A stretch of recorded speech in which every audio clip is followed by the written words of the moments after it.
million between 2012 and 2014. Under the deal, the singer will pay $11.6 million. And Prince Edward, the youngest son of the late Queen Elizabeth, was in Sydney for a 3-day visit. The Duke's promoting the Duke of Edinburgh program, which is now in its 60th year. The award recognises young people for their excellence in volunteering, fitness and outdoor skills, formerly overseen by the Prince's father, Prince Philip. Now turning to FIVEAA Sport. Gliderroll Garage Doors' new Platinum and Native Series sectional doors are here. Gliderroll.com.au. Here's Tom Wren. Thank you, Kendall. Premierships, fending off Dusty and dream debuts are on the minds of the 29 newest AFL footballers. Eddie Summerfield was at night one of the draft. There were no surprises as West Coast took highly touted midfielder Harley Reid with pick 1. The 18-year-old from Northern Victoria, described as a unique talent. His fend-offs have become known in junior ranks, something he can't wait to try at the elite level on the best in the business, Dustin Martin. I don't know, I'll have to test it out on him. Live trades, academy selections and 2 father-son selections all happened on night 1. North Melbourne signed 5 youngsters in the top 23 as Hawthorn secured 170cm forward Nick Martin with pick 5. Sort of an energiser bunny. Yeah, I love to get up and about when kicking goals. Reigning Premier Collingwood had just the 1 first-round selection, taking Harry Dematier. Buy into the values and direction that we want to go and hopefully be part of back-to-back. The draft concludes tonight. Let's go to cricket. South Aussie Travis Head has been overlooked for the World Cup team of the tournament selection. That's despite his heroics in the final. Aussie teammates Adam Zampa and Glenn Maxwell made the side, which featured 6 Indian players. And Football Australia has unveiled 8 clubs to take part in a new national second-tier competition. 3 Victorian clubs are involved: the Preston Lions, South Melbourne and Avondale. And that's the FIVEAA Sport. Now the FIVEAA forecast. Stay cool. Service your aircon at Automasters. And keep cool with Cool Now, Pay Later options. Mostly sunny and 24 today, more of the same tomorrow. Partly cloudy on Thursday, 26, and showers for Friday, 25. At the moment, 11. More news as it happens on FIVEAA. Mawson Lakes Mazda's 2023 plate clearance sale is on now. Discover amazing deals across the entire range, including free on-road costs on all cars. That's right, free on-road costs across the entire Mazda range. Hurry in to find your perfect model and colour. The sooner you get to the showroom, the better your chance of scoring your dream car. Mawson Lakes Mazda, just a short drive from the city, Salisbury Highway. FIVEAA's Tech Talk with your host, Adelaide Tech Guy Richard Pascoe. Thanks to Harvey Norman Computers. Black Friday has become a huge day for savvy shoppers, and Harvey Norman has big savings on computers. They've taken up to 30% off all Windows 11 computers, including the Lenovo Yoga Slim and Intel Evo device. Powered by a Core i5 CPU, 16GB of RAM and a super fast 512GB solid-state drive, this computer is perfect for work or schooling needs. The Intel Evo platform gives the computer the ability to have instant wake-up for quick boot-ups and a real-world battery life of 9.5 hours. It also comes with a 14-inch 2K resolution screen for a great image. Get the Lenovo Yoga Slim at the special Black Friday price of just $898. That's a saving of $400. Save during Black Friday week at Harvey Norman. Check out this great offer at a Harvey Norman store near you. For over 100 years, Alfred James Funeral Homes have been here for families in their time of need. Alfred James Funeral Homes is built on a legacy of compassion, honour and service.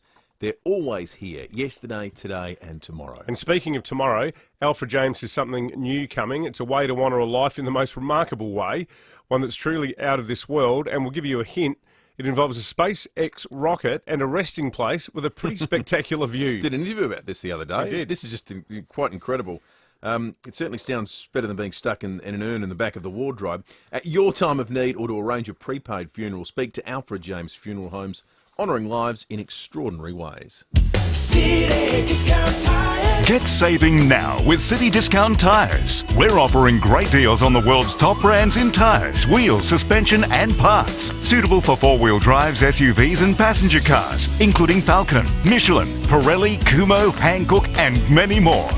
Finance options available. Search citydiscounttires.com.au and locate your nearest dealer today. City Discount Tires. We're driven by value. Breakfast on 5AA. David Penberthy and Will Goodings. Jobs, apprenticeships, traineeships and careers. Maxima can help. Learn more today at maxima.com.au.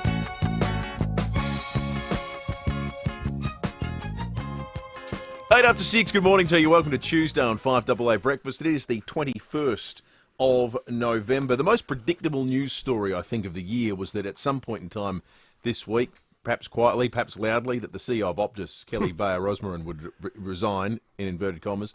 We're going to talk about Optus as a brand. What does it do next? What becomes of it? They've had a shocking 12 months.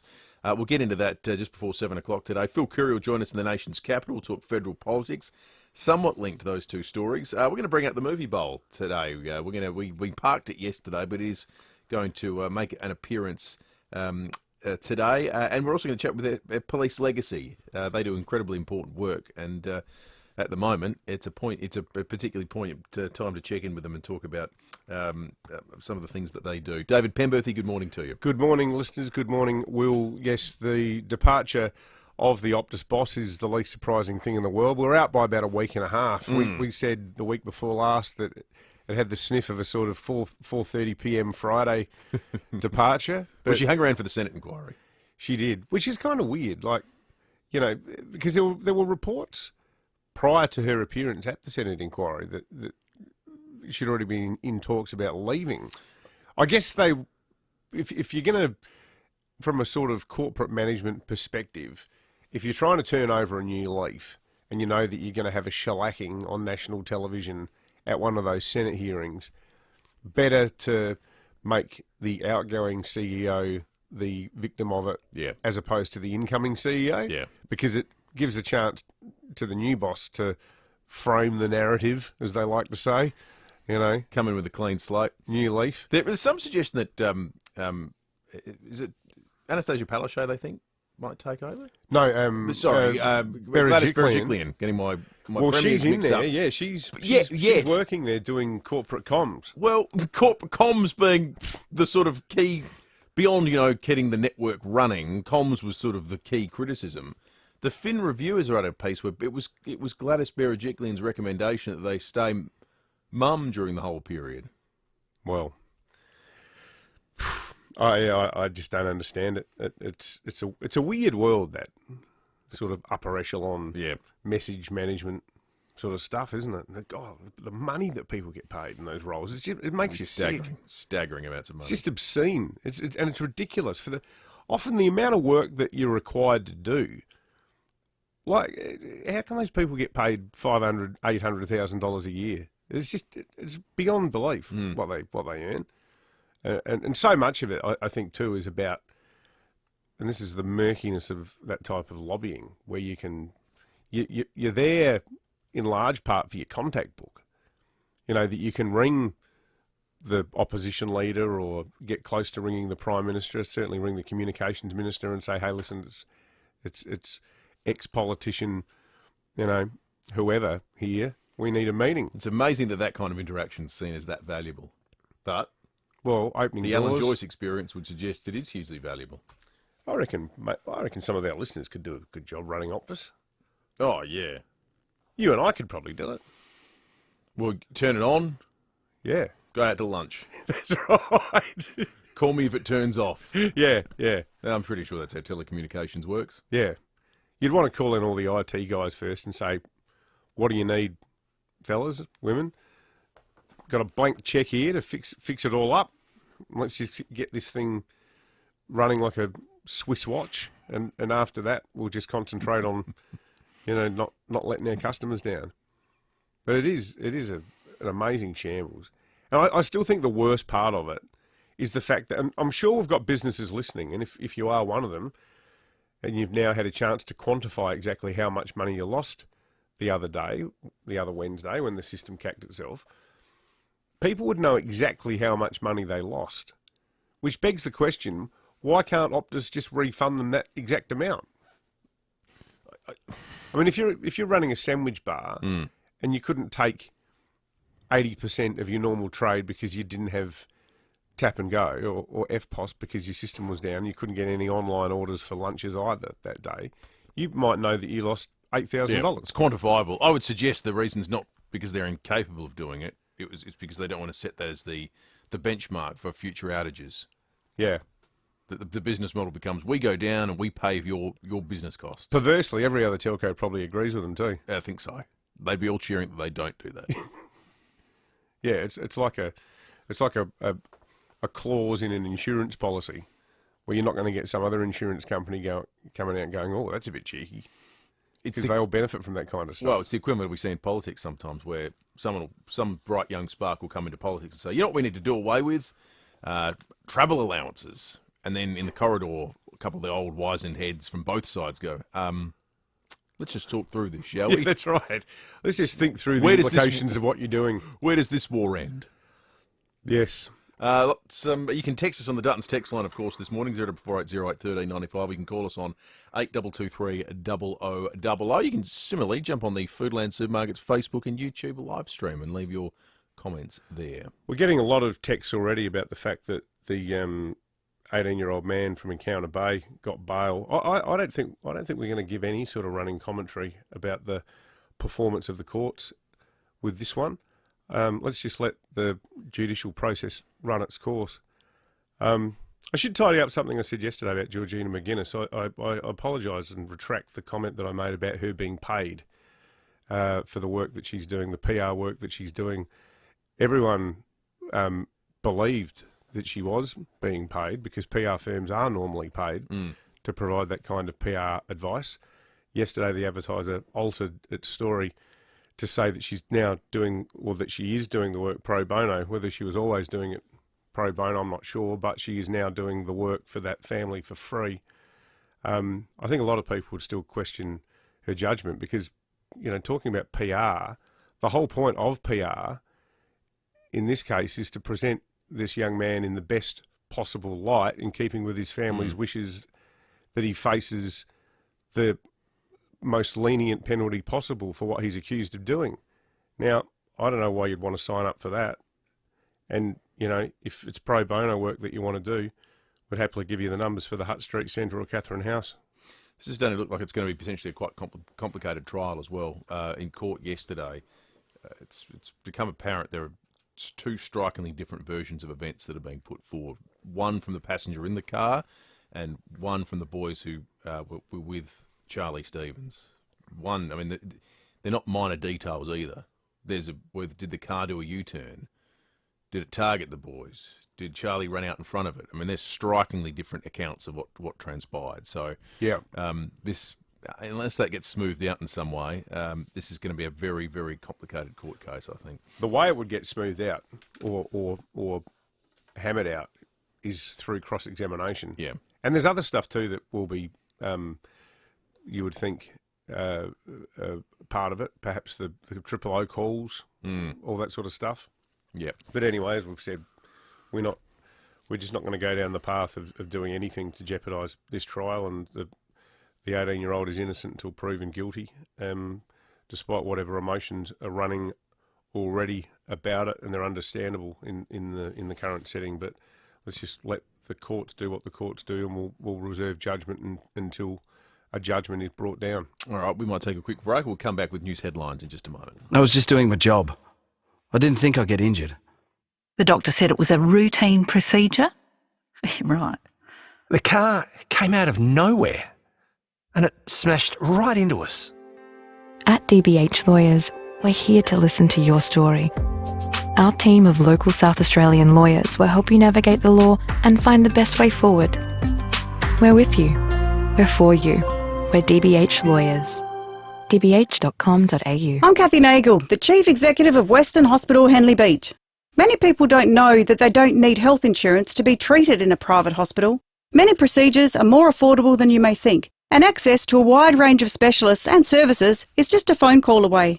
So if you're considering surgery, there are various payment options available, and we can arrange a personal quote. If you have questions about paying for your own procedure in a private hospital, give Western Hospital a call on 8159 1200 to discuss. For over 100 years, Alfred James Funeral Homes has been here. Oh, well, we've already done that one, haven't we, David? Sorry. What are we doing here? I've got my papers mixed up. Here we go. They're back again. Actually, right. it's Black Friday time. Black Friday. Black Friday time. We love Black Friday. And here's a question. What could be better than Black Friday at Toolkit Depot? It's all right. It's only early. How about 8 Black Fridays in a row? That'll do it. Toolkit Depot's Black Friday sale is on now with 8 days of cracking deals across the store. Get ready to gear up and get it done with a shed ton of savings on a wide range of top brand tools. We love Toolkit Depot. And what about the range? You can get a Makita 18-volt brushless blower kit for just $359 or a Makita 18-volt brushless hammer drill kit for $379, both with an instant bonus 5-amp battery worth $182. Visit any one of the 5 Toolkit Depot stores across SA, open 7 days a week. Or you can always shop online at their excellent website, toolkitdepot.com.au. Toolkit Depot's Black Friday sale is on now until November 27. We understand not all small businesses are the same. That's why Nissan Fleet offers tailored vehicle solutions for your unique business needs. With dedicated fleet managers available across Australia, we're your local fleet experts, providing quality advice, support and customer service for the entire life of your vehicle fleet. Visit your local Nissan dealer or search Nissan Fleet today, and we'll find the right business solution for you. 5AA Breakfast is streaming live right now. To watch, simply head to 5AA on Facebook or YouTube. Breakfast on 5AA. David Penberthy and Will Goodings. If you're living with a disability, injury or health condition and looking for work, visit maxima.com.au. 19 minutes after 6, let's jump into the news headlines on this Tuesday, the 21st of November. Darren Randhawa has been granted bail following his further court appearance at Christie's Beach yesterday. The 18-year-old is accused of the hit-run death of Charlie Stevens at Schoolies over the weekend. He's been asked to surrender his passport and isn't allowed to be behind the wheel of a car. Police have seized $61 million of cocaine hidden inside the hull of a cargo ship. Federal police found around 154 kilos of the drug wrapped in plastic below the waterline, along with a tracking device. The ship arrived at Appleton Dock from South America on October 7. The criminals would have needed specialist divers to retrieve the drugs. Where was the boat found? It's a great question. But it was in Australia? It was in Australia, yeah. It was in Australia. Yeah. Federal police made the seizure. Yeah. Yeah. That's extraordinary. 154 kilos. My God. There's clearly a lot of diving specialists getting around in the drug world, isn't there? Because we've seen a host of these Forbes pontoons that got... Forbes magazine, a few years ago, before he got caught, they had El Chapo listed. I think he was it El Chapo? No, it might have been Escobar. At one point, Escobar was only just behind the Sultan of Brunei as the richest person on earth. So with that sort of money, you can buy anything. You can buy the best engineers. You can do it through a combination of monetary lures and, it was Escobar himself who coined the term plata or plomo, which is Spanish for silver or lead. The choice being either you work with me for a whole pile of money or you get a bullet, plata or plomo. The Mexican cartels, like, you saw that system of tunnels that was built for El Chapo when he escaped from prison. Unbelievable. That's some of the wildest engineering ever achieved. This is like a desert tunnel. You're right. They can get so the well specialists they made need. you can drive a motorbike through it at 110 kilometres an hour after you've left prison of your own volition. We should get them working on our road infrastructure. Yeah, that's right. The Appleton Dock is in Victoria. Okay, yeah, Victoria. right, of course. Former New South Wales Premier Gladys Berejiklian is considered the front-runner to lead Optus. Kelly Bayer-Rosmarin stepped down as chief executive after a nationwide outage and a cyber breach, both occurring within the last 13 months. State and territory leaders want a bigger say in the nation's migrant intake amid concerns about population pressures on major cities. The migration intake has exceeded the forecast by 400,000 for this year. The nation's premiers and chief ministers say they want more input to help meet the needs of each government. I presume that's in a labour force sense, in a skills sense, but also too probably in a housing sense. Yeah, most pressingly. It's a huge number of people coming in. It's become a genuine issue, hasn't it, for the government? Yeah. Well, it's not that we suddenly care about the migrant intake. It's that it's statistically significantly higher than it's been at any point since the Second World War.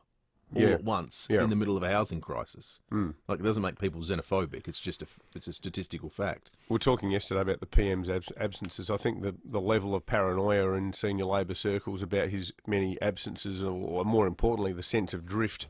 You see that lame tweet they did yesterday of cabinet meeting in Canberra? Teams in Canberra's ready and assembled to go or something. Like, here we are in Australia. Yeah. Here's photographic proof that we're in Australia. I don't know, It's mate. concerning when that's newsworthy, Maybe isn't it was AI. Yeah, Maybe it was exactly. a deep fake. It might have been. Prince Edward, the youngest son of the late Queen Elizabeth, is in Australia for a 3-day visit. The terrific. Duke is promoting the Duke of Edinburgh program, which is now in its 60th year. Actually, in his defence, that is a very good program. Sorry, just instinctively be rude about him. For no good reason. The award, of course, recognises young people for their excellence in volunteering, fitness and outdoor skills, formerly overseen by the Prince's father, Prince Philip, before his death. Better Prince Edward than Prince Andrew. No, Andrew's not getting invited out. Certainly not. Would he get through customs at the moment? Well, that's a good question. $50 million will be spent to improve water quality in the Great Barrier Reef. The Commonwealth Government funding will go towards repairing land to reduce poor quality runoff into the reef. The weather today is much like it's going to be over the course of the next few days. 11.5 degrees at the moment, top of 24. 24 tomorrow, 26 on Thursday. Then some rain, some significant rain. Friday, 25 and up to 15 mils of rain. This Friday? This Friday. Oh, bugger. Saturday, 24 and some residual, 3 mils of rain. Sunday, 23 and Monday, 22. So all sorts over the next few days. We're meant to be playing golf. Oh, well, you might want to...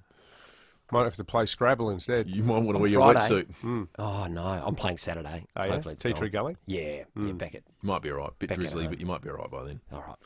What do I know? Tom Wren is in the studio, thanks to Gladwell Garage Doors' new Platinum and Native Series sectional doors. Stick around for the Weather Bureau, obviously, Rennie, because they really know what they're talking about. They're coming up very shortly. Gliderol.com.au. Good morning. Morning to you, Will and David. Fellas, we'll start with the draft, and no real surprises. Pick 1 went to West Coast, and after a lot of toing and froing and would he or wouldn't he be picked by the Eagles, this is how it went. With pick 1, the West Coast Eagles select Harley Reid from the Bendigo Pioneers and the Tongala Football Netball Club. So that audio there, thanks to Fox, that was Andrew Dillon. Is he a flight risk? Who knows? I guess now they have to back in their culture to keep him, a lot like we have to over here in South Australia, the two clubs. The 29 picks were taken in total. It was the first round, but then with academy picks and father-sons, it went more. I'm not sure I'm a huge fan of the 2-night draft thing, dragging it over. I wouldn't mind just seeing it happen all in the one night, but I know they want to make it a TV event, etc. Is it a TV event? Did you guys watch it last night? I had a draft party at our place last night. A draft party? Yeah. Really? Dad comes round and my brother's there and we all watch it every year. You guys know all the up-and-comers and everything, though, don't you? Well, we pretend we do. Yeah. We do extensive YouTube research. Yeah. Watch a few under-18s games. Calder Cannons matches and... It was fascinating because the Crows, as it was beginning, traded up the order. So they had picks 10, 14 and 20 heading into it, but they've, gotten rid of 2 first-round picks and a future second round. That was to go up the order. Now, they've taken a bit of a gamble, which, by my reckoning, a lot of Crows fans that I was speaking to and online, Will, I think people are pretty happy. It's always hard. It's a bit like when you open your presents at Christmas time. Everyone goes, I love what I've got. Yep. But whether or not it ends up being... Oh, that's the beauty of the draft, because none of these blokes have kicked it out in the full yet. They haven't turned it over. They haven't dropped a mark. They haven't missed a teammate with a handball or given away. No one's made a mistake yet. So everyone's just pure potential. It's great. That's right. So the Crows have traded up and they've got a key defender now. We know they're short on defenders. And they've gone with Daniel Curtin, who's 197 centimetres. He's from Claremont in WA. They did this to get ahead of Geelong and Essendon, who they felt were going to pick this guy before them. So they've taken a risk. I don't mind it. I mean, it's a needs thing. He's a key defender. Now we wait and see. This is the happiest I've been about a Crows draft pick in a long, long time. I think Daniel Curtin's a star and not just a key defender. I think he can do a lot more than that. He's basically, if people are trying to close their eyes and picture what he looks like and plays like, he plays like a 197 centimetre Jordan Dawson. So, yes, he's big enough to do stopping roles, but he runs around and wheels around on his left foot, and it's beautiful. And he's got some dash. He's super athletic. He's a great kid, Bowl reports. I'm super excited about that pick. I think that was just an absolute A-plus home run. Yeah, and I think a lot of Crows fans are feeling the same way. So, West Coast clearly wanted him as well. but they had pick 1, and so they were tied to Harley Reid. They had to take Harley Reid. He's the best talent in the draft, so you just have to pick it. Otherwise, you're going to get castigated for that. So, they did that. The other picks for the Crows, Charlie Edwards, he's a medium midfield defender.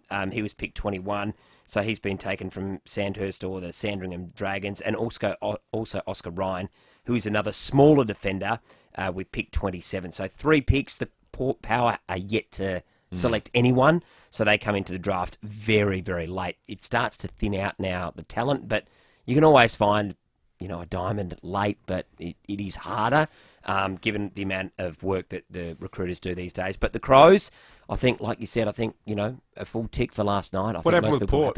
Did Port do anything in it? Well, no, they haven't done anything yet because their first selection not until pick 69.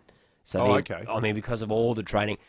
Jeez, it's complicated. So what that says to you is like the periodic table. Yeah, exactly. What that says to you is Port are in it all for the now. Yeah, which is as they should be. Yeah, their marker of success now is did we win a premiership or not? So an 18-year-old kid's not going to help with that. So I think as far as list strategy goes, mature bodies to win now and to plug gaps and so forth, which they did at the trade period, made perfect sense.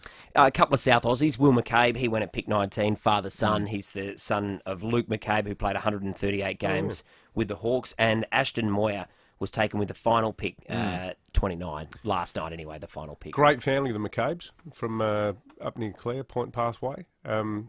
Luke's sister, Helen, is one of Australia's most successful journalists, trailblazing editor. She was the editor of the Women's Weekly. Is that for right? Many years. I did not know they were related. Yeah, right. Yeah. Oh, that Helen makes perfect is sense. Luke's sister. We actually got a text before, Rennie, from someone saying, why didn't the Crows pick local talent? Well, there wasn't much. So McCabe was tied to Hawthorn, father-son. Correct. And then Moyer was always projected to go around the 30s. It wasn't really a top 20 talent. Had been going not 12 yet. months ago. Just wait till mid-season of the SANFL when they come hanging around like vultures to steal players from proud SANFL clubs. And it's hard, isn't it? Because when it's a 50-50 call, I think you definitely go, maybe even 55-45, Absolutely. 60-40. But you look at that. Unfortunately, South Australia wasn't great. It wasn't the best one we've had for a while. Talent's been a bit thin on the ground at the moment. And let's hope that they're late bloomers. We get a few that play really well once they are drafted. But yeah, the talent and the picks that the Crows had, they had to do what they did. Yep. Good on you, Rennie. Thanks, boys. Thanks, Tom. Glider Garage Doors, new Platinum and Native Series sectional doors are here. Gliderol.com.au.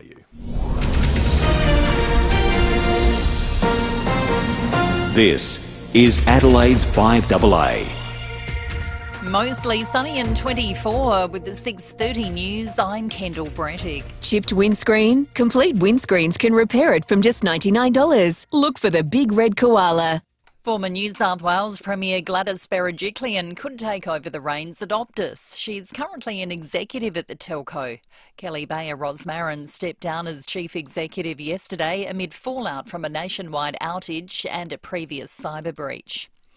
Violent offenders could soon be back behind bars after being released from immigration detention. Emily Minnie reports. 93 asylum seekers have been released into the community after the High Court ruled indefinite detention is unlawful, and there are concerns the number will grow. Among the cohort are hardened criminals, including people convicted of murder and rape.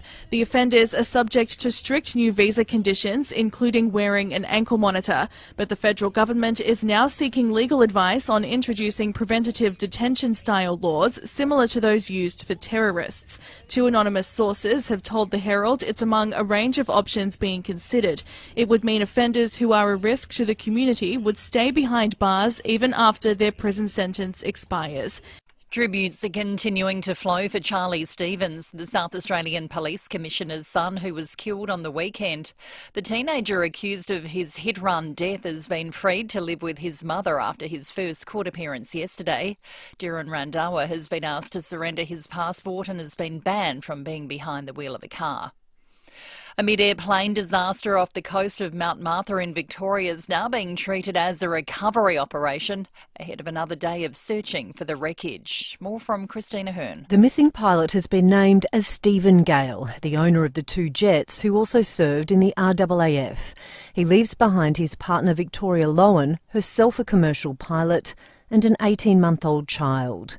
Gale was producing a documentary named Any Fool Can Fly when the two jets crashed off the coast of Mount Martha on Sunday. Filming inside the doomed plane was accomplished cameraman James Rose. The passenger on the second plane, which made it safely back to Essendon Airport, was Qantas pilot Joanne Mean. A cargo ship has been split in two after running aground during a storm east of Istanbul. All 13 crew members have been rescued. A second ship has sunk off Turkey's Black Sea coast, killing one crew member. 11 are still missing. And Prince Edward, the youngest son of the late Queen, has touched down in Sydney for a 3-day visit. The Duke's promoting the Duke of Edinburgh program, which was formerly overseen by his father. Now turning to FIVEAA Sport. Gliderall Garage Doors, adding strength, safety and style to South Australian homes for over 40 years. Gliderall.com.au. Here's Tom Wren. Thank you, Kendall. Adelaide has selected West Aussie key defender Dan Curtin with its first selection in the opening night of the AFL draft. The 197cm West Aussie was taken at pick 8 by the Crows, who moved up the order ahead of Geelong and Essendon so they could secure him with that selection. Adelaide has also snaffled midfielder/defender Charlie Edwards with pick 21 and another smaller defender, Oscar Ryan, with pick 27. In total, there were 29 players taken on the opening night, with Port Adelaide set to have its first pick a little bit later this evening. Well, iconic Australian cricketer Mike Hussey is heaping praise on selectors after India was upset by 6 wickets in the final. Travis Head was picked for the World Cup squad despite a broken hand, which ultimately paid off through a 198-run partnership with Marnus Labuschagne, and Hussey says the gamble paid off. They realised how important he was going to be to the team, and they could have easily said, no, he's not fit, we need someone that's going to be there the whole time, and we'll sort of pick someone else. But they stuck with him, and obviously that paid dividends at the back end of the tournament as well. Socceroos veteran Martin Boyle is raring to go ahead of tomorrow morning's World Cup qualifier against Palestine. Boyle returns to Australia's lineup after missing last week's 7-0 win over Bangladesh due to knee swelling. Feels good. I've had a couple of days off it, kind of just to recover and get a little bit of the swelling down. But yeah, it feels great. Obviously, I've played the last game for my club. It felt good. I'm raring to go. And Euro qualifiers have begun this morning. It's currently 0-0 between North Macedonia and England. And that's the FIVEAA Sport. Now the FIVEAA forecast. Stay cool. Service your aircon at Automasters. And keep cool with Cool Now, Pay Later options. Mostly sunny and 24 today, more of the same tomorrow. Partly cloudy on Thursday, 26, and showers on Friday, 25. At the moment, 12. More news as it happens on FIVEAA. Breakfast on 5AA. David Penberthy and Will Goodings. Jobs, apprenticeships, traineeships and careers. Maxima can help. Learn more today at maxima.com.au. 25 to 7, police and weather not too far away. Before 7 o'clock today, as well, we'll be chatting with Jules Hall, who's an advertising expert, about the brand Optus. What's its value? How do you recover it? Does a new CEO cover up a host of ills? We'll find out just before 7 o'clock this morning. And then after 7, Phil Curry in the nation's capital. And a little bit later, we'll be chatting with SA Police Legacy. Right now, we're out on the road to catch up with Jade Robran, who's reporting for Sunrise at the Adelaide Oval this morning. Jade, good morning to you. Good morning, guys. It's been a really beautiful morning. The lights of Adelaide Oval and the footbridge here have been lit up blue this morning in honour of slain officer Brevet Sergeant Jason Boyd, who tragically died in the line of duty. A lot of beautiful landmarks around the state and the city this morning and overnight were lit up blue to pay tribute to him. So we've been down here covering the story this morning, and we really do it well in this state, honouring, the people that we've loved and lost. And it's just an awful reminder that an innocent man protecting all of us and our community died, in the line of duty. So Adelaide Oval, the footbridge, Parliament House, and also Saypol was lit up as well as many other landmarks around the city as well. It's hugely important that we do honour these men and women who do make the ultimate sacrifice in the line of duty. And it's been, we had that terrible incident earlier this year at Crystal Brook where it was a miracle that no one died in the end in that. But you know, too many officers do lose their lives doing this job, and I think we forget that, and it's important that things like this happen, isn't it, Jade? Yeah, it really is, and you can't help but take a moment, and it hits you. Like, we're driving in this morning, I drove around the city. I drive in at about 4:30 a.m. and, you know, you have the city to yourself and these beautiful buildings that are shining blue, and, you know, your heart skips a beat, you know, for a short moment, because you think, wow, there's a family out there that their dad, their uncle, their, you know, husband isn't coming home because they've died in the line of duty protecting us. And I think it's a really important time today that, you know, even though the sun's up and the blue lights are gone, to just take a moment and have a think and pay your respects in the best way you possibly can. But as you guys know, the state government has offered the family a state funeral, which they have accepted, which is wonderful, so we can all pay our respects. But in another tragic twist, the school principal of Mercedes College said that Jason Doig was a graduate there, as well as Charlie Stevens. So that school community is reeling as well. I mean, it's, as you know, it's been an absolutely shocking couple of days that has absolutely rocked the community here in South Australia. Certainly has been, Jade. That's awful. Jade Robin there, the roving reporter for Sunrise. Hopefully we're going to be catching up with Jade Wouldn't that more be and nice? more. It's good. Yeah, it's it would be great nice. It's still good. having you as part of the team, Jade. We love working with you, so it's great to chat to you then. We hope that we continue doing it. Good on you, Jade. Likewise, fellas. Thank you. 21 minutes to 7. They've asked for a 20-week adjournment in the case involving the alleged shooter Jaden Stimpson, accused of killing Brevet Sergeant Doig in Senior near Bordertown last week. He appeared in court yesterday via his hospital bed at the RA, and he made no response other than to say yeah, to acknowledge that he could hear the court proceedings. But it's going to be a big and complex trial, so that's why they've asked for the 20-week delay. Yeah. What more can you say? The big tax case involving Shakira in Spain has kind of fizzled out before it started.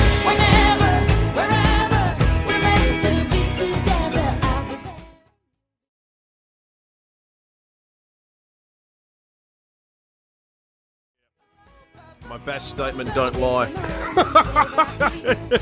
I'm on tonight because my best don't lie. She was accused of pretty significant tax fraud by the Spanish government. 6 counts of failing to pay the Spanish government a sum of money that amounts to about 24 million Australian dollars between 2012 and 2014. So it's a lot of pesetas. Under the deal, she has to pay.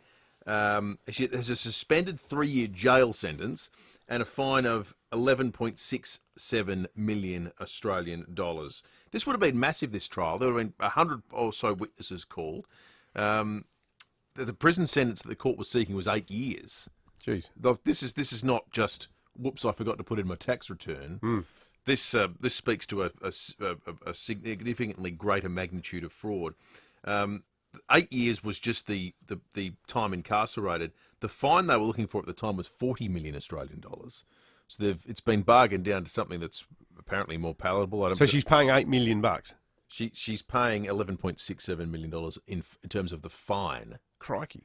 The fine alone. So, but avoiding jail. Does that mean we're going to get a Shakira tour, do you think, sometime soon? Maybe. The tax return tour? That's right.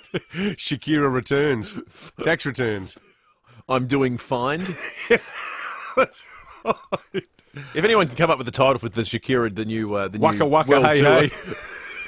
the Shakira World Tour, we're happy to help her out. 8223 You can text us on the Duttons text line. It's pretty low rent. I mean, you earn that much money.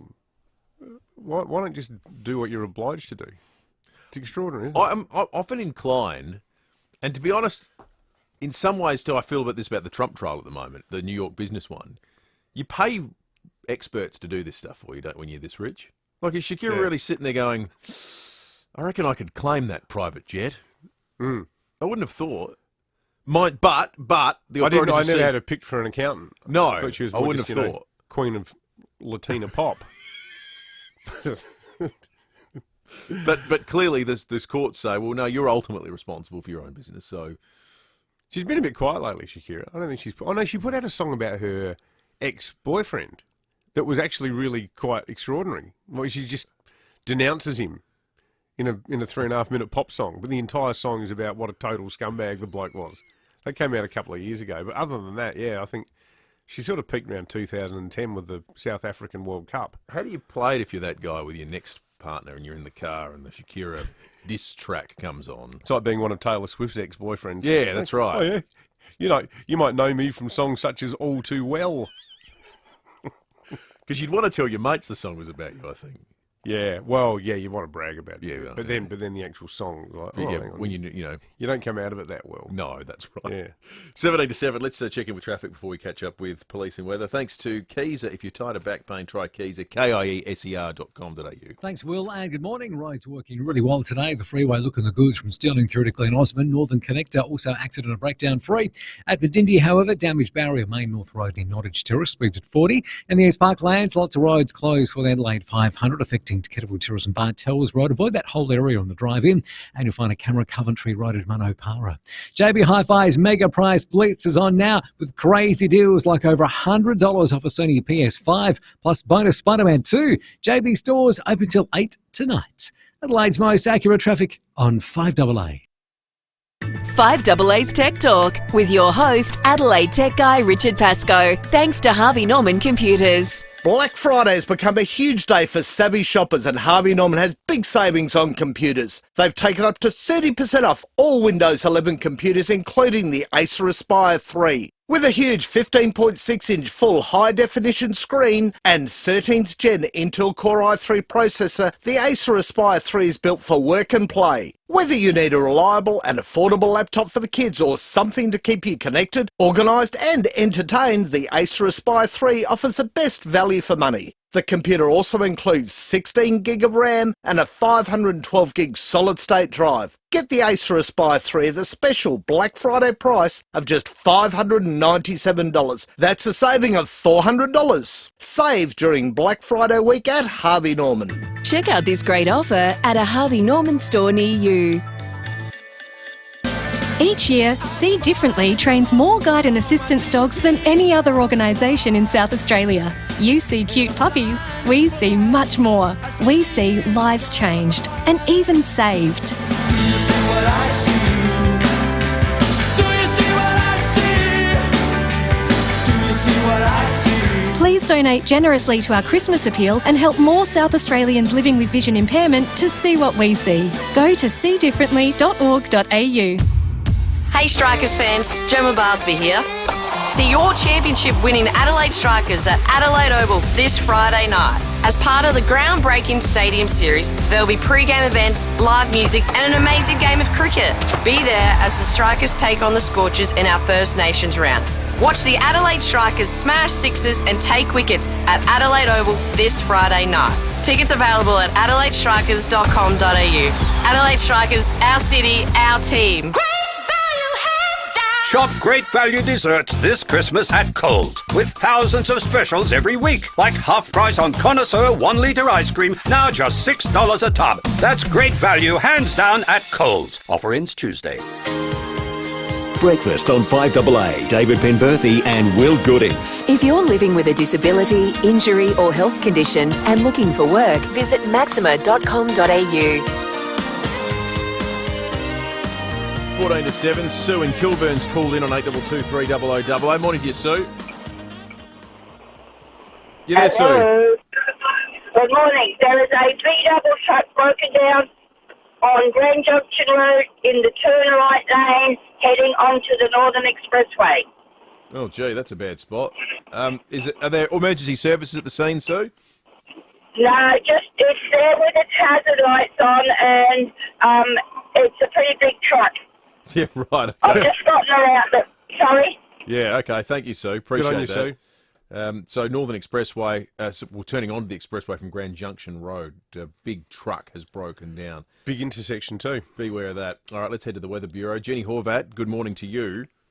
Good morning, guys. This is a sort of a real spring sort of a forecast for the remainder of this week, isn't it? Yes, it is. So we're finally having a shift in that pattern. We've still got that ridge dominating for the next couple of days, but as we head into the later part of the week, we're potentially going to be seeing some showers, and it's been a long time since we've seen anything substantial. So for today, it's probably mostly sunny. A little bit of cloud around, mostly around the back of the hills there at the moment, and we are expecting to see our winds picking up. So we do have a strong wind warning out for our metro waters for later today.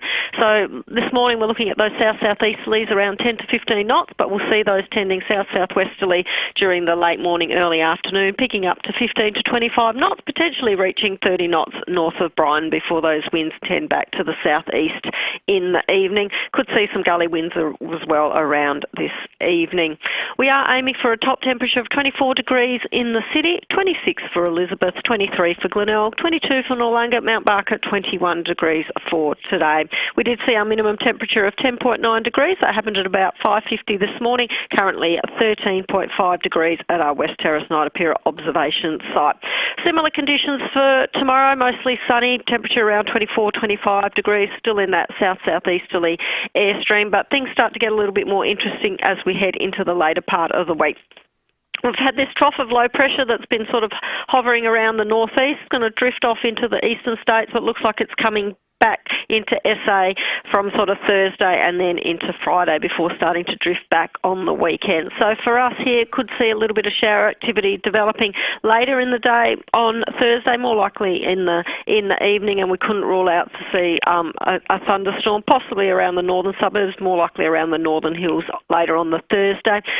Friday at this stage is looking like it could potentially be pretty wet, depending on how that trough moves across, so good chance to see some showers around, possibly a thunderstorm.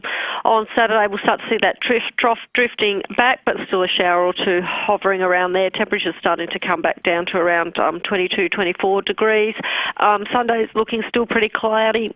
Possible shower around, and as we head into the start of next week, again, that cloud persisting and temperatures back into the lower 20s. So, a little bit of a mixed bag, but we do expect that for spring.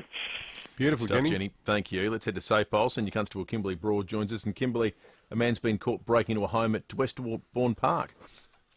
It's just after 5 o'clock this morning. We were called to Richmond Road, Westbourne Park, after witnesses reported seeing a security light activate in a neighbouring garage and a man acting suspiciously near the cars. So patrols attended and located the suspect nearby.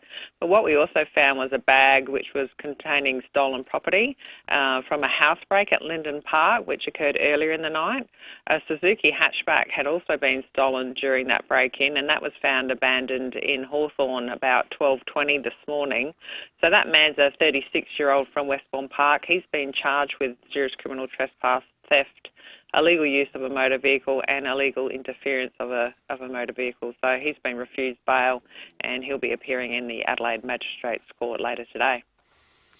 Good arrest there, Kimberly. Well done, thank you. Senior Constable Kimberly Broad from SAPOL. We started the program talking this morning about the decision from now former Optus CEO Kelly Bayer Rosmarin to walk away, one that was no surprise whatsoever. The big question is what comes next, not just in a personnel sense for Optus, but indeed when it comes to resuscitating the brand that has suffered from not one but two major crises in the last 13 months. Most recently, of course, the outage that affected more than 10 million customers in Australia. The first, if you recall, was the big hack, where a very simple hack managed to expose a whole heap of customer data in Australia. I reckon in a PR sense that was still much, much worse. Like if the system goes down, I think a lot of people get that, well, systems do go down. That's not to dismiss the manner in which the impact of it was handled by Optus.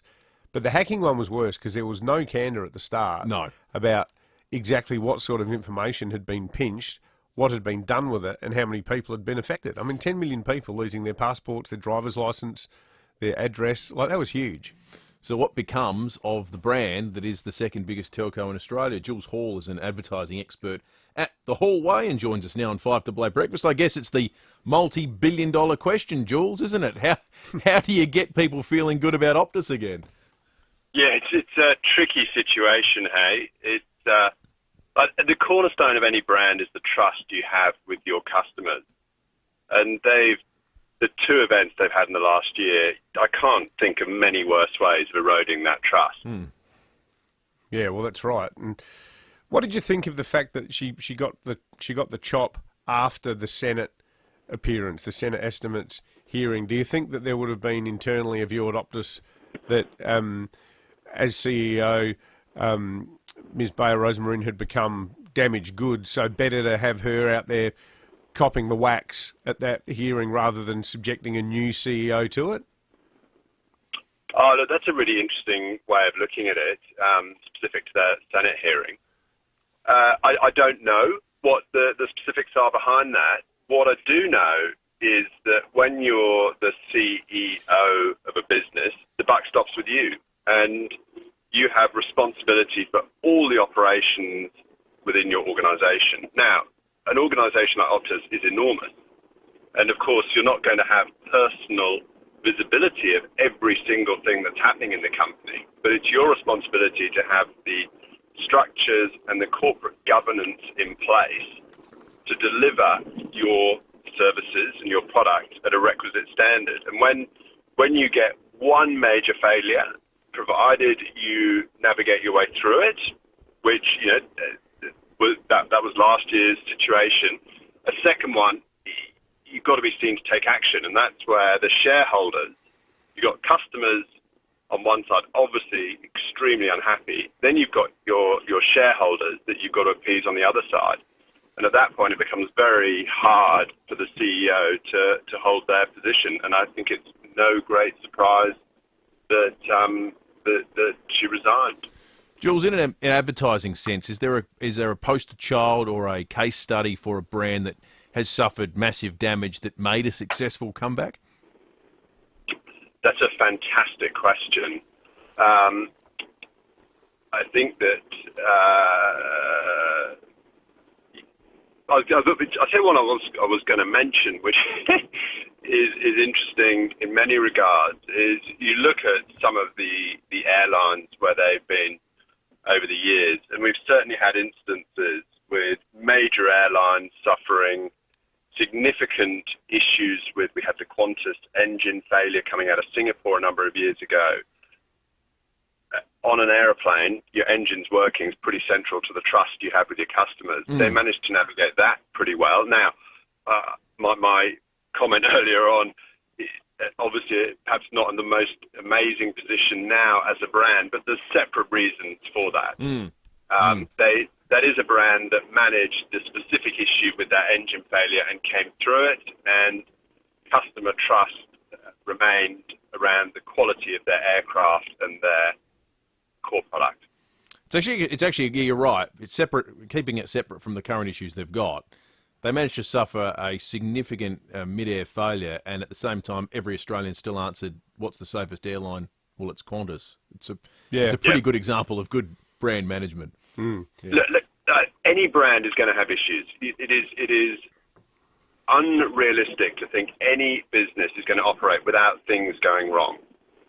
The key is how you learn from those mistakes and how you put checks and measures in place to prevent them happening again, and certainly to mitigate the scale of damage. And as customers, all of us have a tolerance for a certain tolerance threshold, but when you exceed that threshold, and a mobile phone company or telco who goes offline for such an extended period with no redundancy is such a catastrophic failure. So there's a big job to do with the brand right now, and they've got to go back to basics. They've got to go back to that core product and rebuild customer trust. Now, the challenge, all the time they're doing that, their competitors, they've got those foundation stones in place. So they're pushing ahead, winning share, talking to your customers, really while Optus is taking two steps backwards to get to re-establish what they had, which was that core foundational trust. Yeah. Well, it'd be a good brief to get, Jules, from an advertising perspective, because there'd probably be plenty of dough in it, because they have to spend a lot of dough to re-establish their bona fides in terms of customer service. Jules Hall there, advertising expert at The Hallway, on the future of Optus. Thanks for joining us, mate. I like some of these Dutton's texts we've got about branding the Shakira tour. Rob says Shakira's addicted to bass tour. Totally addicted to bass. John says regarding Shakira, the Back in Tax World Tour. Oh, Back in Tax. Back in Tax. Bit of Don't mind Brian that Johnson either. there. Let us know, 82230000, or you can text us on the Duttons text line. Experience the all-new Amarok with Duttons Extended Test Drive. Duttons, easy to do business with. Ed from Beulah Park on the aforementioned Duttons text line makes this point, and I think it goes to the sort of city-centric focus we're guilty of collectively sometimes. Hi all, nobody's talking about the outage by Telstra in Port Augusta that lasted for over a week. And Graham also says, Telstra's just as bad. I've been waiting over a week for a credit on a phone service that I no longer require. If I was a slow payer, Telstra could charge me a $15 late payment fee. It's always the way, isn't it? 5AA News is coming up. I encourage you to stick around after the break because you had a pretty extraordinary phone call last night and conversation with Police Commissioner Grant Stevens. We're going to talk about that and deliver Grant Stevens' message to you, our listeners, and indeed South Australia next. In tough times, it's the simple things that make a big difference. Like $17 schnitzel days at Birkenhead Tavern, Excelsior and the Lighthouse Wharf. We know the humble schnitty can't fix all our problems, but we do know it'll put a smile on your dial. $17 schnitties Mondays, Tuesdays and Wednesdays at Birkenhead Tavern, Excelsior and the Lighthouse Wharf. Making the world a better place. One schnitty at a time. Got to start somewhere. You just know it's a Barreau hotel.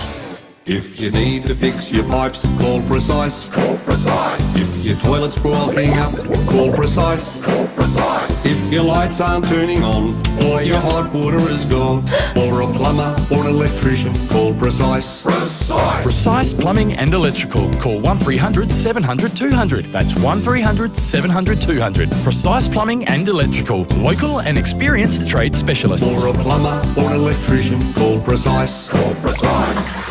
The glass bottle is back. Flurio Milk Company have partnered with the Udder Way to bring you milk in a glass bottle. Look for milk refill stations in your supermarket, purchase your own glass bottle, fill it, take it home, drink it and bring it back to use again. No plastic, no waste. Just fresh Flurio milk in a glass bottle.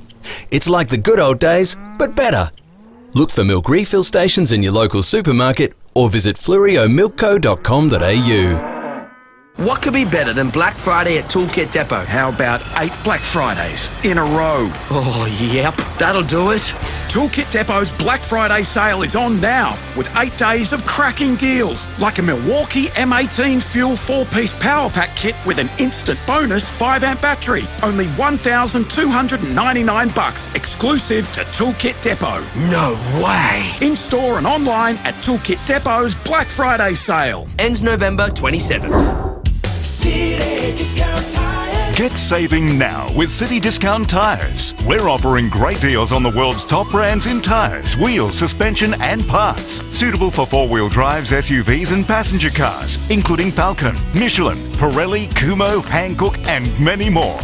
Finance options available. Search citydiscounttires.com.au and locate your nearest dealer today. City Discount Tires. We're driven by value. City Discount Tires. 5AA Breakfast is streaming live right now. To watch, simply head to 5AA on Facebook or YouTube. Online, on DAB Digital Radio and on 1395 AM. Talking Adelaide. This is Adelaide's 5AA. Mostly sunny and 24. With the 7 o'clock news, I'm Kendall Brettig. Complete windscreen supply and fit, front, rear and door glass. Proudly South Australian since 1976. Former New South Wales Premier Gladys Berejiklian is considered one of the frontrunners to become the new Optus CEO. Clinton Maynard reports. Gladys Berejiklian has been almost silent since joining Optus in a specially created executive role. Even during the recent network outage and last year's cyber hack, the telco decided against using her as a public face. That could change now parent company Singtel is searching for a new CEO and her experience is considered valuable. Singtel says it's conducting a global search. They may also want to wait for the outcome of legal action the former Premier is taking following the ICAC corruption finding. The teenager accused of the hit-run death of Charlie Stevens has been freed to live with his mother after his first court appearance yesterday. Dhiren Randhawa has been asked to surrender his passport and isn't allowed behind the wheel of a car. The 18-year-old is alleged to have sped up and been on the wrong side of the road when he hit the police commissioner's son on Friday during schoolies celebrations. The parents of sports coach Lily James could sue the school in Sydney where she worked after being murdered while returning sports equipment after hours. Lara Vella reports. A lack of nighttime security at St Andrew's Cathedral School is understood to be a significant part of legal action being considered by the parents of Lily James against the school. The Daily Telegraph reports the 21-year-old's family will seek compensation for gross negligence and a breach in its duty of care as her employer after Lily was bludgeoned to death by her ex-boyfriend and partner on school grounds. A close family friend says Lily's parents are angry and want answers as to why no one saw anything or heard anything on the night their daughter was killed, and they want after-hours security bolstered in the future. The opposition has accused the Prime Minister of being tricky with his words over last week's naval incident. An Australian Navy diver was injured when he was struck by a sonar pulse emanating from a Chinese ship. The federal government's raised its concerns with Beijing, but Anthony Albanese won't say if he personally addressed the matter with President Xi. Police have seized $61 million of cocaine hidden inside the hull of a cargo ship. Federal police found 154 kilos of the drug wrapped in plastic below the waterline, along with a tracking device. The ship arrived from South America in October. The criminals would have needed specialist divers to retrieve the drugs. The Fair Work Commission has rejected an application from an employee to work exclusively from home. The Commission ruled there are productivity gains from working in the office some of the time. Director of Workplace Relations at the Australian Chamber of Commerce and Industry, Jessica Tinsley, says they're pleased the Commission's backed up what business has been saying for some time. At a time when a lot of employers are struggling to get their workers back to the office after the pandemic, it's really welcome that our Workplace Tribunal has reinforced the benefits of face-to-face working on productivity. A group of premature babies has arrived in Egypt after travelling through the Rafah crossing from Gaza. Edward Godfrey reports. 28 premature babies have now arrived in Egypt for life-saving care. 12 of them, we're told, have been flown to Cairo for specific treatment. They were among 31 babies taken from Al Shifa Hospital in Gaza City in a very risky mission, transporting them to southern Gaza. The status of 3 of those babies is unclear. Today we've heard from some parents of Israeli children taken hostage by Hamas on October 7. It's believed there are around 32 children among the 240-odd hostages inside Gaza. We're awaiting news on that potential deal that would see the release of some hostages as part of a prisoner swap between Israel and Hamas. It's believed to be very close, and US President Joe Biden has now weighed in saying he believes it is close too. It's expected up to 50 hostages might be released in that deal, along with a pause in fighting for a number of days in what will be a significant moment.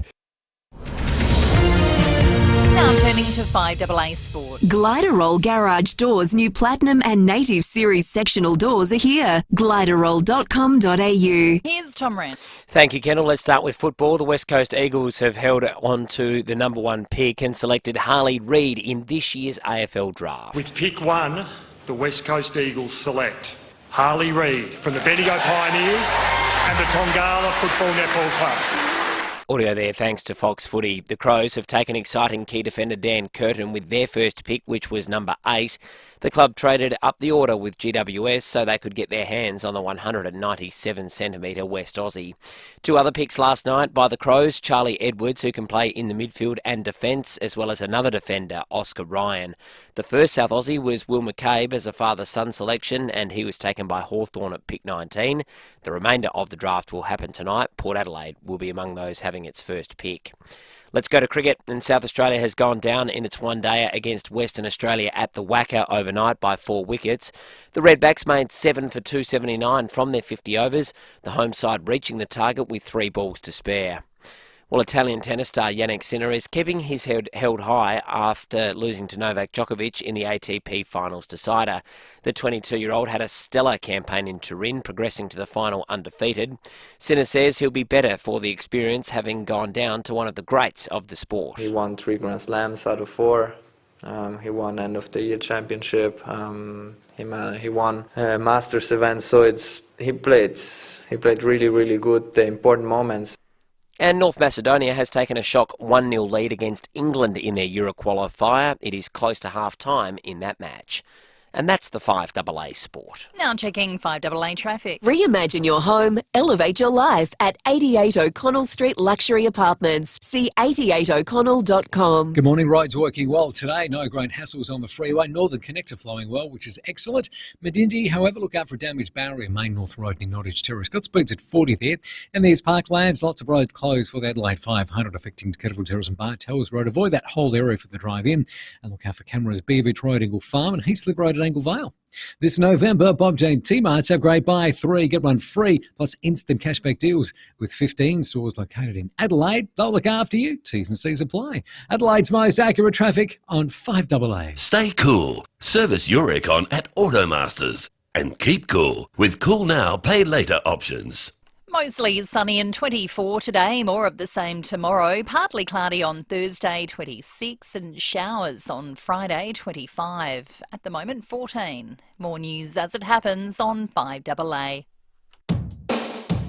Breakfast on 5AA. David Penberthy and Will Goodings. If you're living with a disability, injury or health condition and looking for work, visit maxima.com.au. 8 after 7, Phil Curry coming up this hour on the program in the nation's capital. We'll talk federal politics with Phil. We've got a trial by jury that's not too far away. The Movie Bowl is going to make an appearance after 8 o'clock. And we'll also be catching up with SA Police Legacy. You, last night, David, caught up with the Police Commissioner, Grant Stevens. We had a chat over the phone, and this morning Grant and Emma Stevens are making their first public statement about the death of their son, Charlie. If you go to the SAPOL Facebook page, I think it's up now, there is a letter that they have written about their son, and this is the background to it. And obviously we're doing this with the blessing of the Stevens family and at their request. SAPOL always want to make sure that every life lost on our roads is recognised as a person, not as a number. So today, Grant Stevens and his wife Emma, they want to introduce the 101st life lost on our roads, the youngest son Charlie. And in honour of 101, the family would also like to raise awareness about the importance of organ donation and ask those reading this and listening to this statement to talk about organ and tissue donation with their families and friends. To register for organ donation is easy. Just go to www.donatelife.gov.au. But when I was talking to the Commissioner last night, he said that he and Emma, the last thing they want is for their son to become a number. And they've written this in honour of 101. I am writing this sitting in a bedroom with dirty clothes on the floor, an unmade bed, 6 drinking glasses lined up on the bedside table, an empty KFC box next to the glasses, wardrobe doors left open, and a row of skateboards leaning on the wall. It is a mess and it is perfect. This is where 101 lived. 101 arrived on April 28, 2005, and changed our lives forever. The last of 5, he was different. Cheeky, intense and funny. A lovable ratbag from the moment he could talk. He was as frustrating as hell, but he was also the kid who would look after others, befriend the lonely and help those who were struggling. Intensity shone through as 101 committed to each new passion. Lego, BBL, scooters, footy, cricket, basketball, surfing, downhilling, Fortnite and his skateboard. It was all or nothing, and it was always all. 101 hated cheese because his brother did. He was a master of the air fryer, the NutriBullet and the steamer. He loved his mum's curried sausages, but he didn't know where the dishwasher was. His favourite pastime was pushing mum's buttons.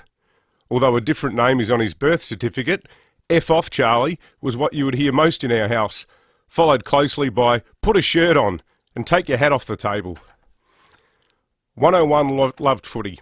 He loved the Cats. He played 100 games for the Mitcham Hawks, then the Jets, the Goody Saints, the Camels and Westies. He just wanted to play and be a part of the team. It was 101 who taught us you can't shower unless you have your Bluetooth speaker fully cranked so that Mum and Dad can't hear themselves talk in the kitchen. 101 never wanted for soap, shampoo or shavers because somebody else in the house always had them, even a used towel. His enthusiasm for school saw no bounds, except for start time and school work. But his enthusiasm for his family and his mates was real. 101 had a circle of friends the rest of us could only dream about. He loved his mates and they loved him. His friends' parents liked having 101 in their homes. He was mates with his brother's mates. Living with him meant waking up on weekends to 4 or 5 extra bodies in spare beds and on couches. It meant the family garage being transformed into a man cave where things parents did not know about or probably permit could happen. The only time we saw 101 truly angry was when he was forced to cut his precious hair for his sister's wedding in 2021. He never went back to a hairdresser again. Being 101's alarm clock was a role his mum and I took up when he left school and started his apprenticeship. Get up, mate. Get up, mate. Mate, get up. Mate, are you going to work today? Followed by drive safely and don't speed, becoming the morning mantra. 101 thrived at work. He loved working, he loved his job and he idolised his boss. It meant he had money for TA Tuesdays and Wednesday wings at the Feathers. 101 was adored by the sausage dogs, Gracie and Zoe, who would sneak into his bed at night. On a good day, we would be lucky to see 101 for half an hour between him getting home from work and heading out with his mates. But it was enough. 101 is Charles Hinchcliffe Stevens. Charlie boy, Chaz, Lynx, Steve. You lived life and you gave so much to so many. You're a force of nature and we will never forget your beautiful, cheeky, disarming smile. Son, brother, grandson, uncle, nephew, cousin, friend, workmate, teammate, so much more than just a number on a tragic tally. That incredible statement penned by Grant and Emma Stevens now is available. They've made it public. They've published it. They sent it to us. They sent it to you and spoke to you last night on the phone. Did you get a sense of how, I mean, it sounds trite, but how they're holding up? They're going about as well as you'd expect. Yeah. I think it's obviously just a life-altering tragedy. But the amazing thing that Grant and Emma have done there, and it is the continuation of what he was doing on our show last Wednesday. Well, that's what I can't believe. This will not be in vain, but the most important part of this, well, two things. The first is to humanise Charlie. He's not a statistic, and it's a point that the Commissioner made verbatim last week. He was sitting there in that chair next to us saying, these are all people. You don't understand the ripple effect, and that's what he has done with this piece. I don't even know where these words came from. Like, I've read heaps of things in my time. I'm not like a spiritual person, but I was saying to the Commissioner last night on the phone, the fact that he sat in his son's bedroom to write this, there's a force behind this. It's an extraordinary and beautiful piece of writing. And in keeping with the Commissioner's commitment to public service, it is a service to his son, but it's a service to all of us because it is the heart-wrenching human manifestation of what we have lost. And for them, it is their world, but it is also our world because so many families go through this and perversely the man who's devoted his life to trying to stop this happening to other people is now in the thick of it. But for them to write this, Grant and Emma together, is just an extraordinary act of love to their son and to all of us. 5AA Mornings with Matthew Pantelis. 15 hours. Nicholas was waiting for an ambulance for his wife. Chris Picton, the health minister, has called in. It was prioritised as a priority 3 case. Obviously, that wait still was far in excess of what it should have been. What would you like it to come down to? I mean, what should the longest wait be, no matter what priority you are? 5 or 6 years ago, it probably would have been, but they would have got an ambulance within half an hour. On 1395, Adelaide's 5AA. Shop great value desserts this Christmas at Coles, with thousands of specials every week, like half price on Connoisseur 1 litre ice cream, now just $6 a tub. That's great value, hands down, at Coles. Offer ends Tuesday. Over 60,000 Adelaide homes have said yes to saving money on their energy bills with Yes, Your Energy Saving Solutions. What's keeping you? Your Energy Saving Solutions can connect you with the SA government initiative called REPS. Yes is offering eligible households a 2.6 kilowatt Rinnai system for only $699. Yes, $699. For T's and C's on this unbeatable offer from Your Energy Saving Solutions, go to yes.net.au. That's yes.net.au. Attention to all those V8 Supercars fans out there. This afternoon at 3 p.m, Harvey Norman Jeps Cross are hosting an appearance with Shane Van Gisbergen and Brock Feeney.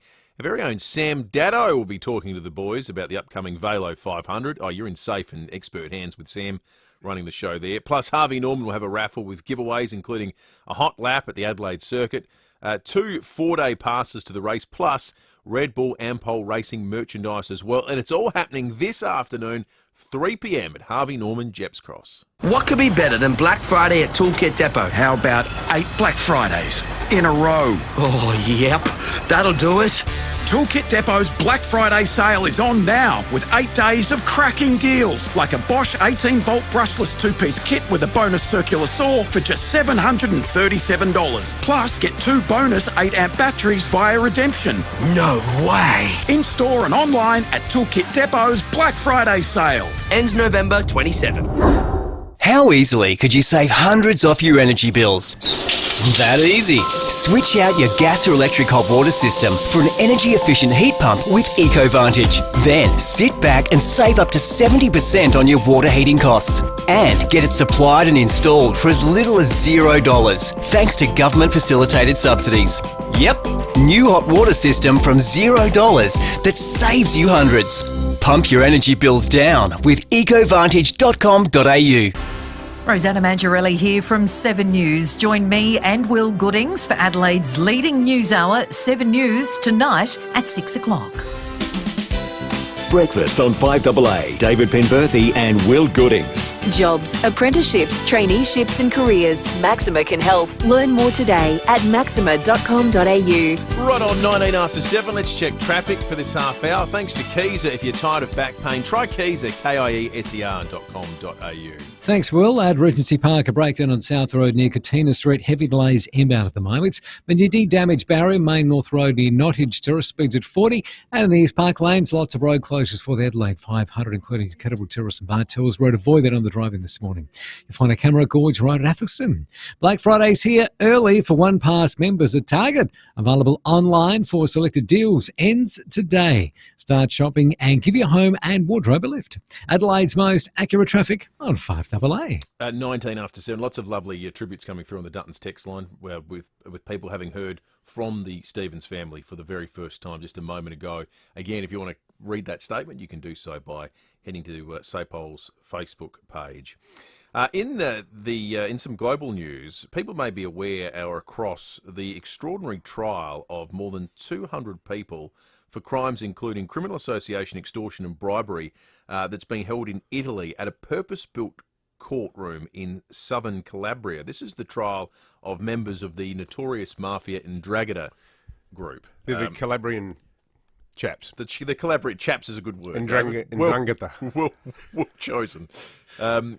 350 defendants all up, 400 lawyers, 900 witnesses. The trial's so big that they literally built a new courtroom to fit everyone in. If you look at the pictures of it, it's absolutely ludicrous. Be a good part of town to start your own sort of no-win, no-fee type sort of firm, wouldn't it? Although you'd probably want to win.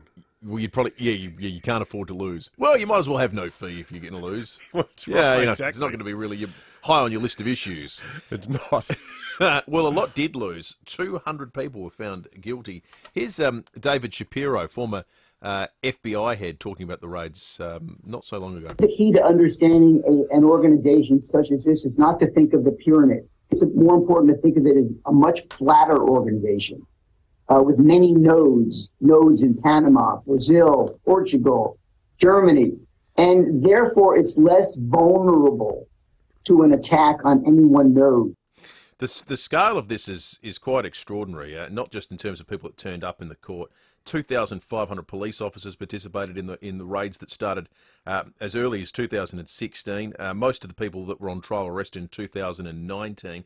24,000 wiretaps. Like, the scale of it all is unbelievable, and the result has been pretty significant too. Some 200 people have now been convicted and sentenced. About 150 got off of the 350 all up. But when you see it on your news services tonight, you know what I'm talking about when you look at what looks like a lawyers' convention. There's just all these people in silks that are at purpose-built desks, Zooms inside of Zoom calls. It's the arm of the mafia too, where there was that, I can't remember if it was Interpol or whoever, but the AFP not that long ago confirmed that this is an organisation that has a foothold not just in Australia but in South Australia.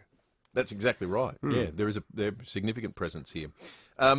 Who needs a bit of Joe Biden on their Tuesday morning? The US president. America has all these wonderfully quaint ceremonies that they do every single year, a bit like the Punxsutawney Phil and the turkey. Does he see the shadow? Well, the pardoning of the turkey, of course, has happened overnight for Thanksgiving. Ahead of Thanksgiving. Thanksgiving's coming up later this week.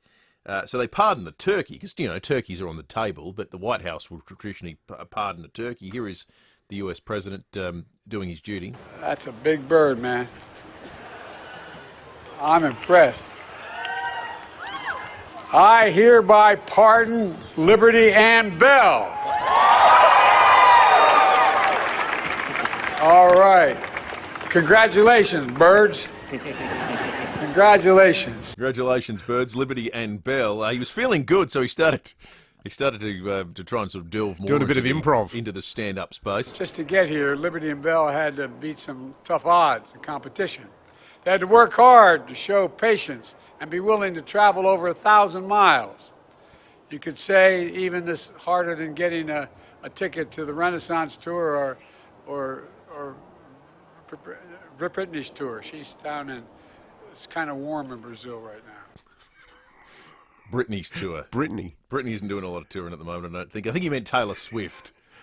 Well, it's a pretty bad concert to reference too, given that Taylor Swift just had to cancel one because people died. There's a young girl who died from dehydration. And he just said it's pretty hot down there. Yeah, you get the feeling that one wasn't written by his speechwriters. He was going off script there. The US president, notable. I mean, it's always you play the gaff, and we have a bit of a chuckle because it's in the United States and it's not us. You know how it manifests at the moment.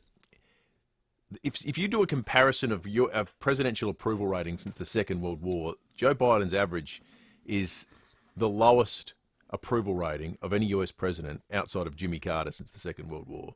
Crikey. And there are two. Carter was a one-termer, and he had the huge cost of living crisis as well with the oil shock, and then got turfed out on national security grounds to a large degree with the Iranian hostage situation. Was it Iran? Where the hostages ended up getting Iranian hostage executed? The problem is twofold if you dig down into the data for Joe Biden. The first is something that's apparent here too. People just don't think the economy's going very well, which is a killer for anyone in any jurisdiction. But the other problem is, and it's apparent in these series of gaffes, is that the perception is he's too old. Now, as we've repeatedly said, and as is the case, people don't say he's too old because they look at his birth certificate and say, when was he born? They say he's too old because they worry the bloke doesn't have all these faculties. There's a difference between being old and doddery. You can be a doddery 69-year-old. Doesn't matter. Exactly right. Conversely, I mean, Henry Young comes in here talking about how he's just got back from Mallorca playing tennis and he's 100. He's lucid. He speaks well. Yeah, he seems, for all intents and purposes, seemingly significantly younger than Joe Biden. I don't like the ageism that Joe Biden attracts, where it's this sort of willy-nilly sort of indiscriminate. No, but I think it's a failure of the English language because it's we reference the age, but it's the appearance of the age that's more important than anything else. It's not the number. Yeah. It's how he appears to be. And it's a deadly combination for him coming into an election year. People don't think the economy's going well and don't think you're in any state to be able to fix it. And he's up against someone too who, whether you like him or not, is like other despots throughout the years, a hugely gifted communicator. Exactly right. So that sort of sets the framework. But Liberty and Bell will live to fight another day. So I guess that's good news. Which is good news. It is happy news. It is happy news. Let's get into the what the sports show we were chatting about last night. $17 Shinity Monday to Wednesday at the Birkenhead Tavern, Excelsior and Lighthouse Wharf. You just know it's a Barreau hotel. Let's have a listen to last night. You would have been watching the the footage on television, and you can see this crazy guy in his Port Adelaide Guernsey and his young lad there with him. They've been there all the time. We've spoken to him before. We got the great Jeeksy on the line. G'day, mate. How are you? Oh, no, mate. I'm sitting here in my hotel room, and let's just say that calling it below average would be overrated. And in just, I'm in absolute disbelief. We've struggled all night. I mean, mind you, we've had, I don't know, we started off with 100 beers. I think we got 60 left. And it's just disbelief, mate, that we won it. I mean, it was a dream last night. One of the greatest sporting experiences I ever had. And to be there, 130,000 fans, you've got no idea what the atmosphere was like. And it was intense, mate. When that third wicket fell, yeah, they're all over us, these Indians, mate. They're in our face, and we're standing up and we're giving it back to them. But, mate, they're like centimetres from us. You were outnumbered too, my friend. Now, people that watch the World Cup final know Jeeksy was the guy that had the power footy jumper on. That's right. Oh, yeah, because he was. I saw that guy. I was thinking, well, there's a Port fan there. Now, I think this might be controversial. I wonder if there's a way we can put this to the jury. I'm not sure. He reckons that being at the World Cup final was better than being at the 2004 AFL Grand Final. Seriously? Die-hard Port fan. He said he never thought he'd say anything Surely would beat not. it. He said he didn't think anything would ever beat it. Surely he's saying that in the heat of the moment. He was referencing just the feeling of being, I guess... Port's first AFL flag beaten by that. I can imagine if you were there and you're one of 5 Australians in a crowd of 100,000 Indians. Oh, yeah, for sure, which they were. The sense of isolation and pride and things would be a bit... I think national pride's different to club pride. Yeah. I saw someone yesterday compared it to America's Cup.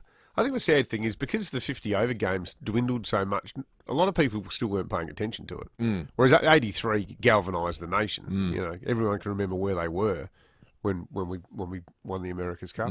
But interesting analysis. I wonder what Port fans would say. I guess he's the only Port fan that was the Venn diagram of Port fans who attended the 04 Granny and the World Cup in India as one person in it. It's Andrew Jenkins. All right, $17 Schnitty Monday to Wednesday at the Birkenhead Tavern, Excelsior and Lighthouse Wharf. You just know it's a Burrow hotel. The heat is on, and air conditioning is one of those necessities we just can't live without. So if your car's aircon isn't keeping you cool, you need an Automasters aircon service. And that funny smell probably isn't a dog, but an unhealthy bacteria build-up in the system. But don't worry, we'll sort that out for you too. Beat the heat. Keep cool with Fix Now, Pay Later options available. Book now. For great service guaranteed, call 1300 Automasters. Organising a memorial for a treasured family member can seem like a lot, but not if you speak with Tim from Adelaide Memorials. For more than 40 years, Adelaide Memorials have kept the memory and spirit alive for thousands of South Australian families with beautifully designed headstones and plaques. Tim will sit with you to show you all the wonderful ways to memorialise the life of your loved one. There's no set and forget or rush, just empathy and genuine attention to detail. Tim also has a background in architecture, and the headstones and plaques he designs are often customised to reflect an individual's life, whether it be to include the lyrics to a favourite song or a headstone carved into the shape of a guitar. And currently there's room on their team for an experienced craftsperson with a trade background. So if you're interested in joining this small and passionate team, get in touch with Tim, Adelaide Memorials, for extra personal service. Visit adelaidememorials.com.au. 5AA's Tech Talk with your host, Adelaide Tech Guy Richard Pascoe. Thanks to Harvey Norman Computers.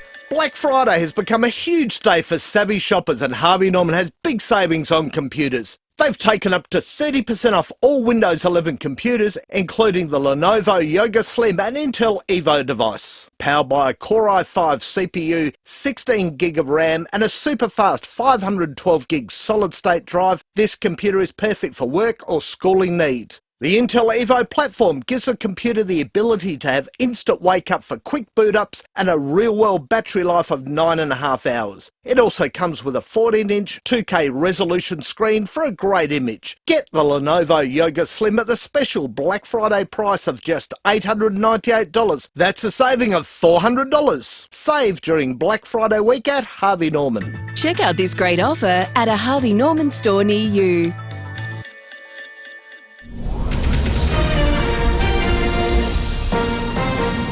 This is Adelaide's 5AA. Mostly sunny and 24 with the 7:30 news. I'm Kendall Brettig. Chipped windscreen? Complete Windscreens can repair it from just $99. Look for the big red koala. The police commissioner and his wife Emma have released a heart-wrenching tribute to their son Charlie following his death on the weekend. He was killed in an alleged hit-run at Goolwa during schoolies celebrations, becoming the 101st road fatality in SA this year.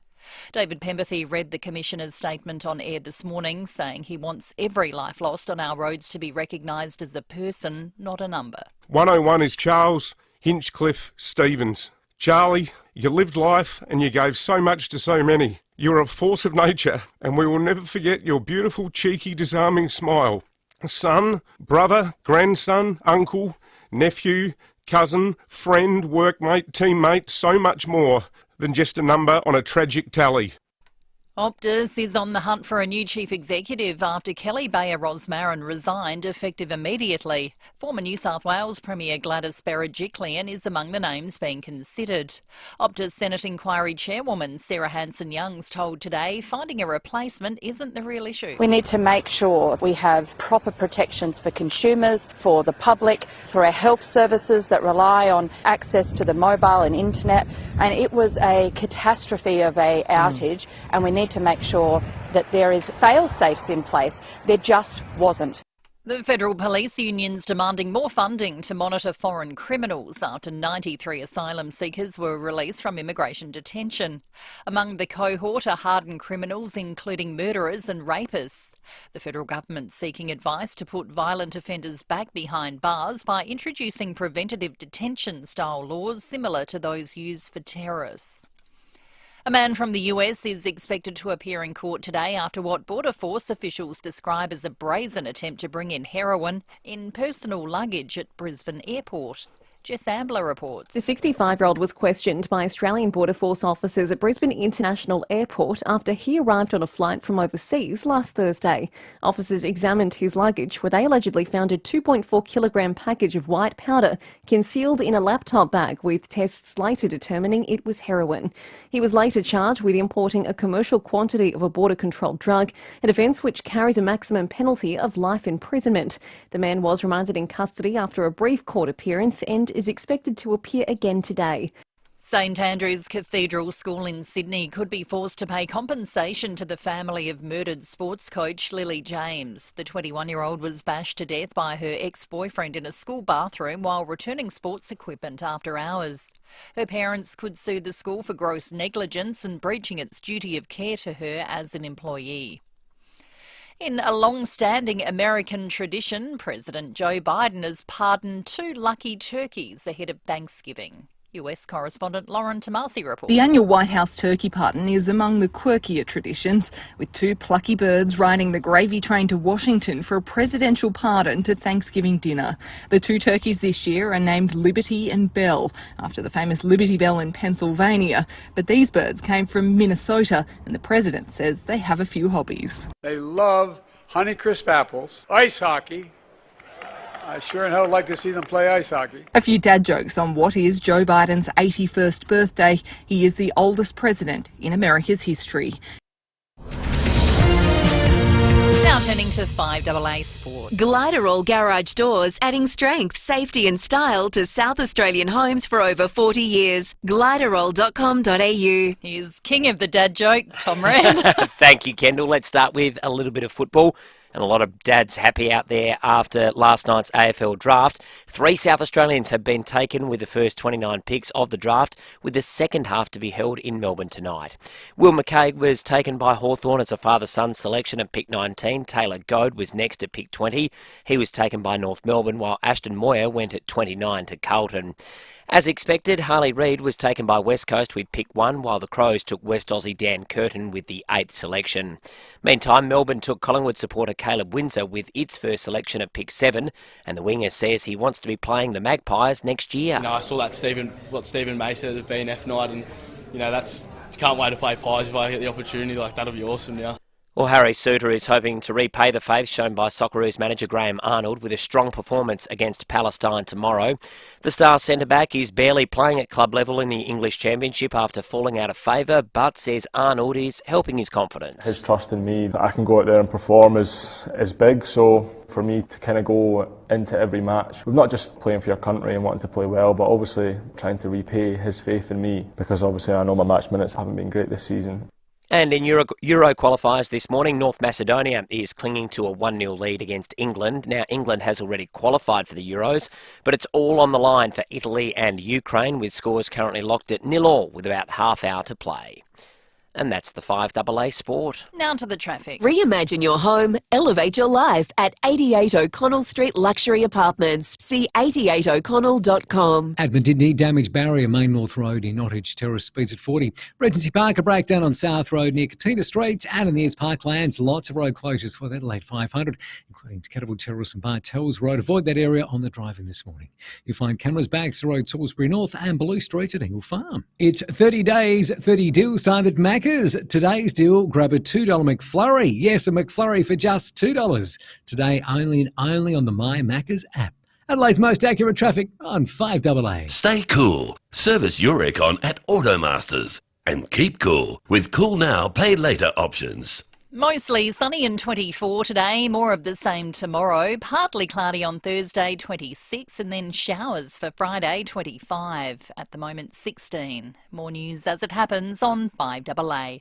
The heat is on, and if your car's aircon isn't keeping you cool, you need an Automasters aircon service. Beat the heat. Keep cool with Fix Now, Pay Later options available. For great service guaranteed, call 1300 Automasters. 5AA Breakfast is streaming live right now. To watch, simply head to 5AA on Facebook or YouTube. Breakfast on 5AA. David Penberthy and Will Goodings. Jobs, apprenticeships, traineeships and careers. Maxima can help. Learn more today at maxima.com.au.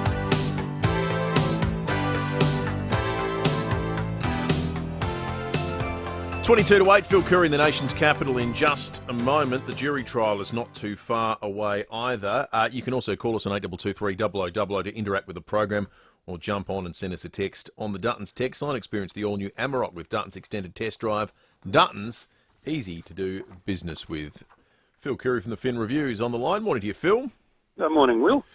Hey, Phil, before we get down to brass tacks, because you've written a great piece in the Fin Review this morning, perceptions can take hold really fast in politics, and then they're hard to shake. How's Albo going to get over what I think is a dangerously growing perception that he's sort of checked out and he's forgotten his day job? Yeah, it's a good question. I think you could start by spending time here, Yeah. and not going away. Not going away here, which I think you're going to see. That's not going to be the case. You won't be going away for the rest of the year, and he'll be hitting the ground fairly frequently. You know, doing domestic stuff. Starting, I think, he's in Sydney today. So he's aware of it, obviously, but I think he probably needs an attitudinal adjustment too. I don't think he sees, well, he won't openly admit there's this sort of problem, but clearly all his colleagues do. And it's, as you said, Dave, it is a perception. It's not the reality. He hasn't lost touch, and he's acutely aware of what's keeping people awake at night, but I think he's trying to balance that with the rest of his job. And I thought going to the White House the other week was unnecessary. It wasn't really an essential trip. It was a bit of a consolation prize from the president, and I think that pushed it too far with people. And then to be back in America again on the weekend, which he had to go to APEC, and I think his judgment's been out on that stuff, and so I suspect he'll have to button down and just start talking about stuff. We've got a mini budget coming up, in about a month. The mid-year budget update. There might be a sort of domestic focus on that, but he's just got to sort of stay home and re-engage with people. Yeah. Speaking of his travels, Phil, is the bromance between the PM and Xi Jinping over before it even began? How serious is this Navy diver incident in terms of scuttling the progress that's been made in a relation sense? Oh, look, it's not great. As Albanese said yesterday, these sorts of things have the potential to damage the relationship, which is only just back on its feet and on its knees. What's really interesting about this, when we went over to China the other week, sort of smoked the peace pipe with the Chinese, I mean, the Prime Minister was very open, clear-eyed about it. He said, look, this doesn't mean the end of all these incidents in the South China Sea and the real irritants in the relationship. That's going to go on. He said, let's not get carried away with what we're doing here, but it's better that we've re-established dialogue, that we're talking again. So these things can be managed better if we're talking to each other. And I think that was a realistic and sort of wise approach. He wasn't claiming all is well again. We've done well on restoring trade, but these other big issues are still going to grind on, and this is an example of that. Where he sort of got himself in trouble is he spoke to Xi informally on the weekend in San Francisco, and then he got on his plane, he took off, and the minute he took off, they put out a press release saying this incident had happened, and it was just so cynical. And everyone's saying, well, why didn't you announce it while you're there, and did you raise it with Xi? And he's refusing to say, and we can only assume he didn't do it. He didn't raise it, but he's refusing to say either way. And now he's got himself into one of these sort of domestic barneys again with the opposition, who are sort of critical of him for not raising it with Xi when he could have. Why wouldn't you? And so he made up this excuse yesterday on the run. He said, when you have these conversations on the sidelines of these summits, you never divulge what you talk about, which is utter rubbish. I mean, they always do. And he did a press conference on Saturday and said, we spoke about trade and the weather and everything else. Yeah. So he's obviously feeling uneasy about it, but he can't bring himself to say publicly, I didn't raise it. He should just own it. Say, well, I didn't raise it for this reason. We do it at a different level. But so he's managed to turn this into a negative for himself politically, which is pretty impressive given Chinese warship acting aggressively to one of ours. You'd sort of think it'd be lay down for the Australian Prime Minister. But I think it's sort of indicative of where he is at the moment. He's all over the joint, and I think he just needs a bit of a break. I reckon through our listeners, Phil, the thing that really fired them up the most in the last week, and if you think that the ultimate measure of a government is its capacity to keep people safe, the thing that made them look the most detached and disconnected from what people, out in Voterland think was the fact that they seem to be totally blindsided by the High Court ruling about the stateless exactly criminals. Right. And that's exactly, and this sort of his handling of China is a bit the same, and this week, I mean, that thing last week was a disaster. I'm not, and it wasn't helped by the fact that PM took off in the middle of it and went to APEC, but. They should have had something ready to go. They should have had a contingency plan. If we lose the High Court case, this is what we're going to do. Now the tragedy of what happened, Dave, it wasn't just that they had to sort of, rush to do something in a mad hurry in 24 hours because the opposition had just skewered them. But we've ended up some really bad laws as a result of it. Like not all of these 90 or whatever people are evil murderers and pedophiles. Some of them are just mental health cases or juvenile offenders, and they've failed the test, the character test to get residency. But they're now subject to these laws for the rest of their lives. If you come home an hour late after curfew, you get mandatory imprisonment for a year. There's some pretty bad sort of consequences to these laws. Rather than have something well thought through and properly planned and ready to go, they not only sort of got caught on the hop and looked bad in context of what you said, but the outcome is less than ideal too, and it's going to have to be reworked, I would suspect, or it will wind up before the High Court again. So it is a real mess. And, has it got to the point at all, Phil, where there's any talk? And I noticed, and this might be reading too much into it, but there was one of those gushing profiles in the Fairfax press about Treasurer Jim Chalmers, how he's off the booze and he started running. He started running. Whenever a politician starts running, it's often a sign they want to run for something else. They get off the grog and they're getting fit. Anthony Albanese getting off the grog and getting fit. But I mean, is there any talk? There's not. No, I mean, there's a despondency around the party, but the voice really kicked the wind out of them. But there's this, rather than blame the Prime Minister, they all sort of wearing this collective sense of we failed, on the voice. We failed to help the people we wanted to help, and they've been dragging their chins a bit on that.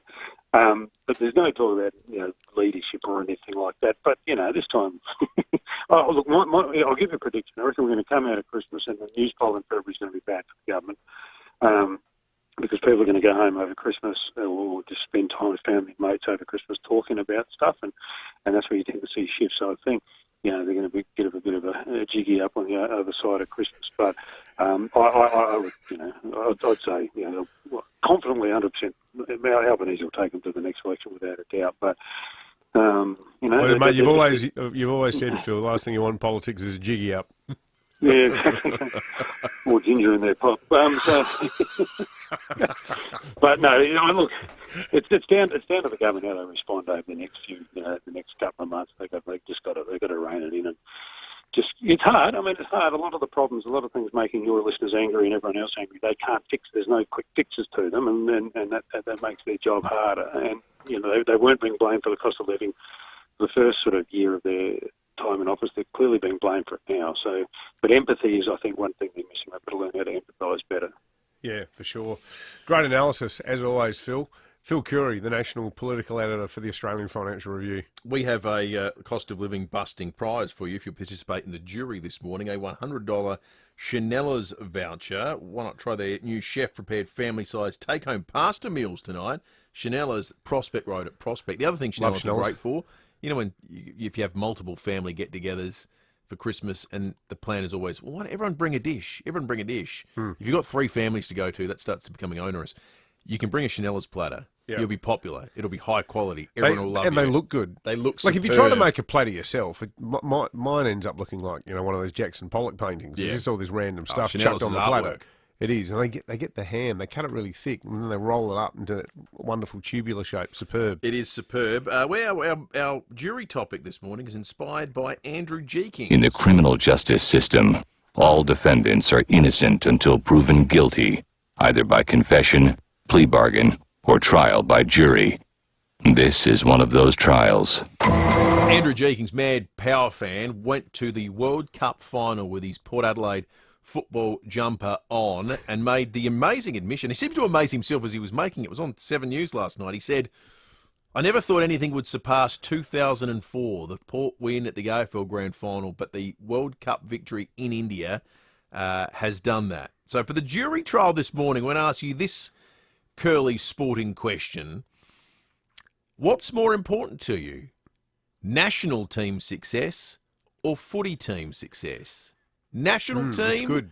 Or footy team? You can win someone on the jury, and you can remain totally anonymous. 8223 will win a $100 Chanella's voucher just by rendering your verdict, just by saying national team or footy team. What's more important to you? I've had this conversation a lot with my sports mad son Jimbo, and increasingly the younger one, Sam Charlie, getting into it as well. But the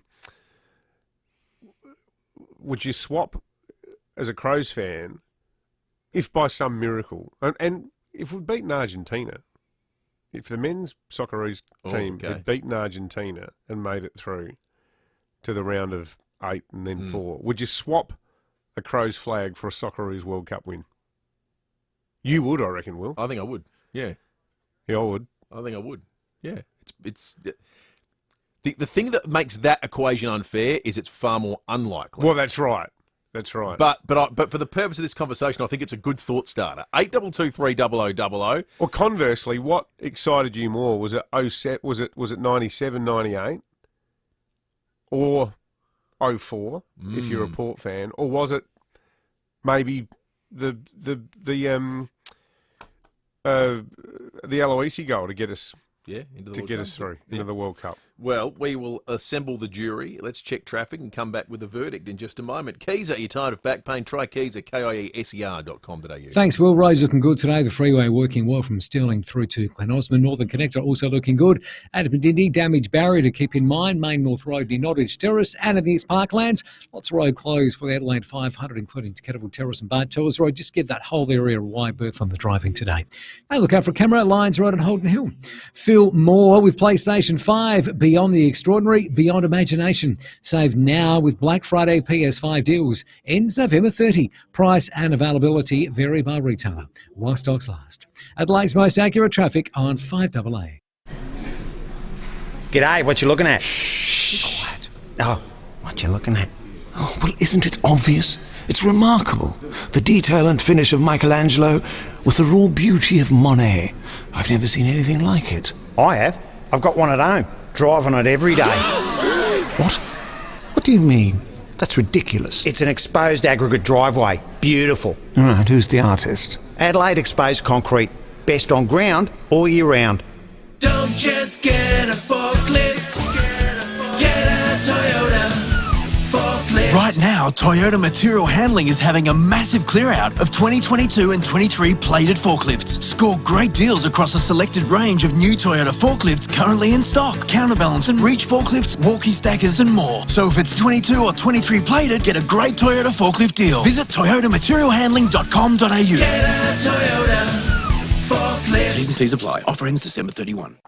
Now, in 1842, a man started a farm in Lobethal. Today, his great-great-grandson feeds more than 250,000 South Aussies every week as the head of My Butcher. My Butcher is a leading meat wholesale supplier focusing on supplying great local meat brands like 36 Degrees South Beef from Coonawarra, which has just won gold at the World Steak Challenge, and Mayura Station from the Limestone Coast, Australia's most awarded full-blood Wagyu beef. No, I was out there the other week, and it's a brilliant operation and unashamedly parochial with its love of quality local produce.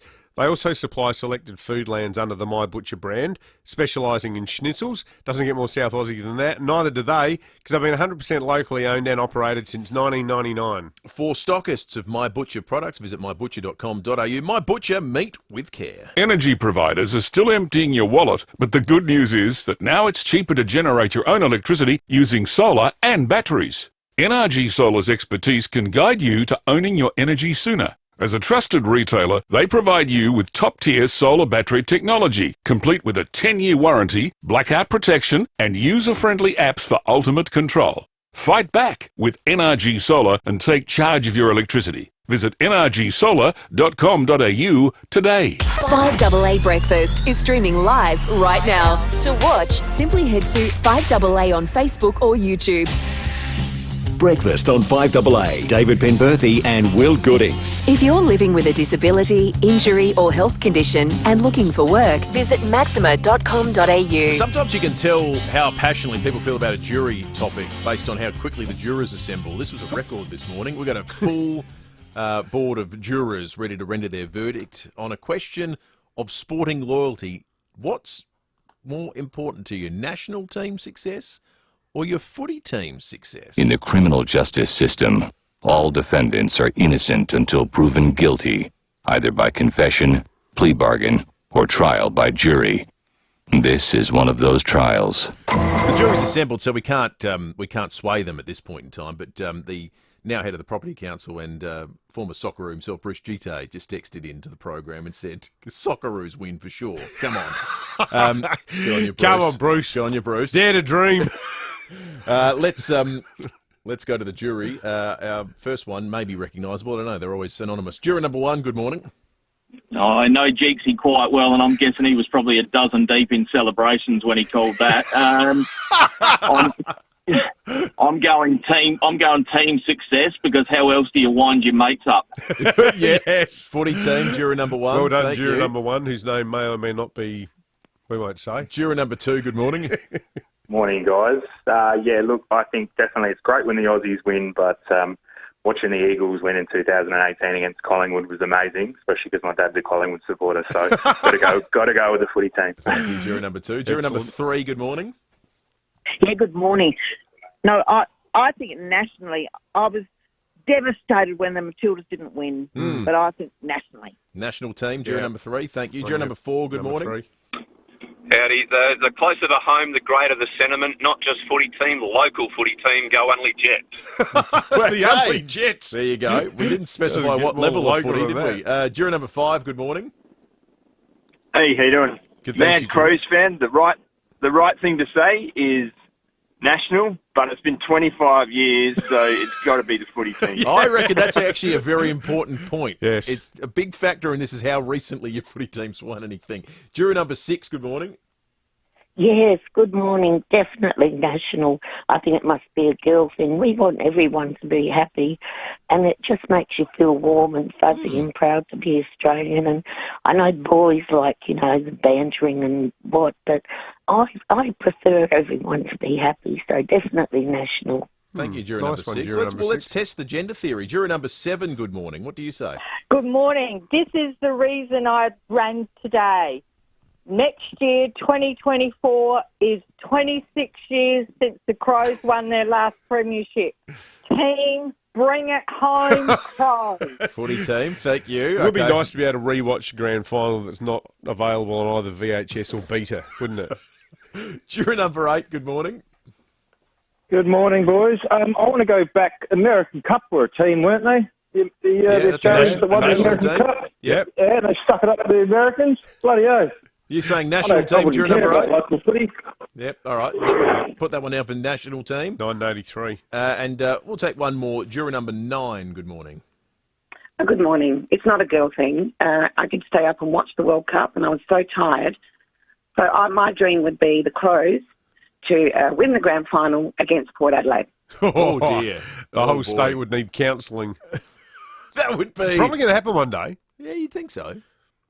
I mean, AFL's going to be here forever. So... Great. That was a good jury. That was excellent. People are passionate now. Who wins the $100 Schnells voucher? Just a random juror? Random number generator says number 2. You made the random generator sound. That's the sound it makes. That was good. I like that. Were you alive in 1983? You weren't, were you? Yeah, for half of it. Oh, so you were born in 83? Yep. So was it March? I'm guessing, no. Was it? When was the America's Cup? What month in 1983? I can remember I was on a school camp at Cape Jarvis, and we all stayed up around the campfire because it was on really late at night. And we listened to it on a transistor radio. I was alive. September. I was alive. September. I was 2 months old. Little baby Will. When was it? 14th to the 26th of September. How's Rosie going? I haven't asked you that for a while. Is she walking? Oh, my God. We almost got thrown out of a restaurant the other night because she just has developed just you and Alison, high-pitched scream. Yeah, that's right, because we were out of the house. We've forgotten how to behave amongst adults. That's right. I think that might be We've got a babysitter. That might be the truth. Garçon. Oh, my God. No, you know, we were actually in the Maya Centre the other day. She went and saw Father Christmas. Oh, really?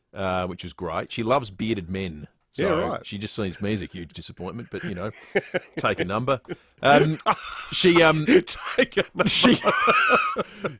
loved Father Christmas, but in the My Centre, she did the high-pitched squealing thing, which makes it sound like she's a kidnap victim, and we're in the food court. And I swear, people were about to intervene. It was just me and her pushing her around. Leave that child alone. I don't know. I hope it's a phase that gets grown out of. Otherwise, it's I'm just going to be arrested at some point. I'm making my peace with that. No, the meltdowns last till they're about 6, I reckon. I'm happy to just make it a different noise. The squeal scream is just something extraordinary. Yeah. But no, she's good, other than that. That's good. Good to hear.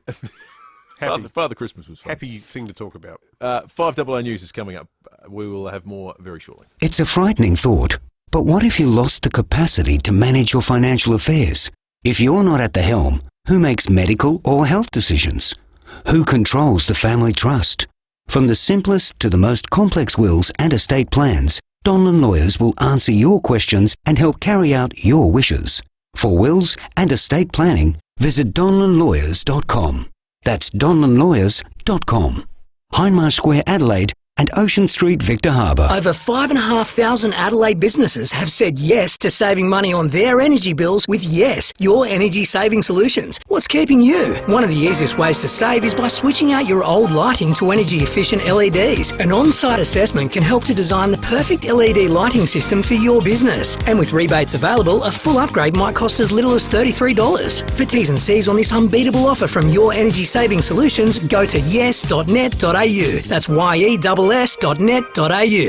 5AA's Tech Talk with your host, Adelaide Tech Guy Richard Pascoe. Thanks to Harvey Norman Computers. Black Friday has become a huge day for savvy shoppers, and Harvey Norman has big savings on computers. They've taken up to 30% off all Windows 11 computers, including the Acer Aspire 3. With a huge 15.6-inch full high-definition screen and 13th Gen Intel Core i3 processor, the Acer Aspire 3 is built for work and play. Whether you need a reliable and affordable laptop for the kids or something to keep you connected, organised and entertained, the Acer Aspire 3 offers the best value for money. The computer also includes 16 gig of RAM and a 512 gig solid-state drive. Get the Acer Aspire 3 at the special Black Friday price of just $597. That's a saving of $400. Save during Black Friday week at Harvey Norman.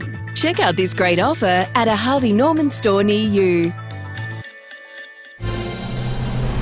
Online, on DAB Digital Radio, and on 1395 AM. Talking Adelaide. This is Adelaide's 5AA. Mostly sunny and 24. With the 8 o'clock news, I'm Kendall Brettig. Complete windscreen supply and fit front, rear and door glass. Proudly South Australian since 1976. Police Commissioner Grant Stevens and his wife Emma have introduced the 101st life lost on our roads, their son Charlie. They've penned an emotional letter about their youngest son who was hit by a car during schoolies celebrations. 5AA's David Pemberthy read the Commissioner's statement on air this morning. I'm writing this sitting in a bedroom with dirty clothes on the floor, an unmade bed, 6 drinking glasses lined up on the bedside table, an empty KFC box next to the glasses, wardrobe doors left open, and a row of skateboards leaning on the wall. It is a mess and it is perfect. This is where 101 lived. Dhiren Randhawa, who's been charged over the alleged hit run, has been granted bail and will reappear in court in March. Optus is being urged to focus more on its crisis management than its leadership. Former New South Wales Premier Gladys Berejiklian's being named the frontrunner to take over the reins of the embattled telco after Kelly Bayer Rosmarin resigned from the top job. Government Services Minister Bill Shorten says it's not about who's at the helm, it's about how they're steering the ship. It's not who's running the company, it's whether or not Optus has learnt their lesson. The truth of the matter is that this outage, the explanation seems quite innocuous and therefore quite predictable and preventable. So I just hope they become better at handling crisis and bad news. A mid-air plane disaster off Victoria is now being treated as a recovery operation ahead of another day of searching for the wreckage of the downed jet. Christina Hearn reports. The missing pilot has been named as Stephen Gale, the owner of the 2 jets, who also served in the RAAF. He leaves behind his partner Victoria Lowen, herself a commercial pilot, and an 18-month-old child. Gale was producing a documentary named Any Fool Can Fly when the 2 jets crashed off the coast of Mount Martha on Sunday.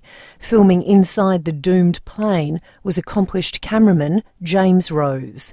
The passenger on the second plane, which made it safely back to Essendon Airport, was Qantas pilot Joanne Mean.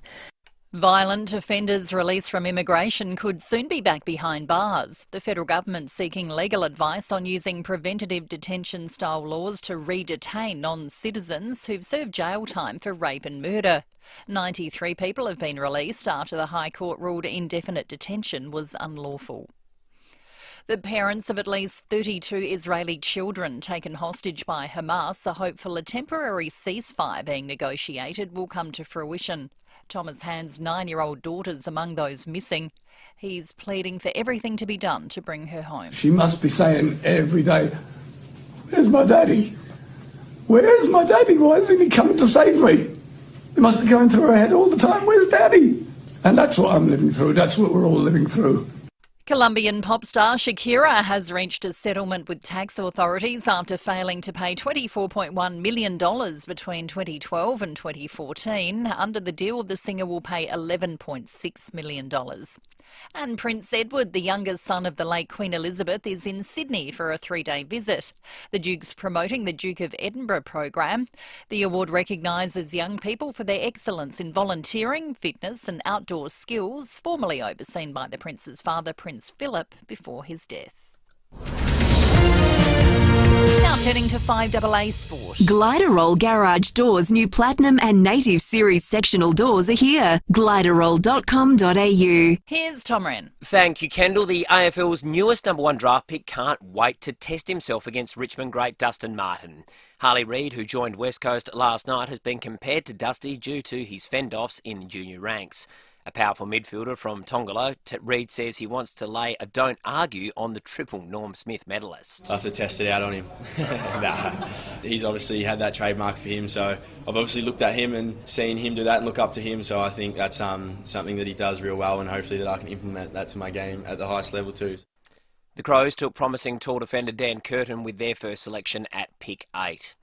Well, Glenn Maxwell and Adam Zampa are the only 2 Australians to be named in the ICC Men's Cricket World Cup team of the tournament. 6 Indian players have been picked: Rohit Sharma, Virat Kohli, KL Rahul, Ravindra Jadeja, Jasprit Bumrah and Mohammad Shami.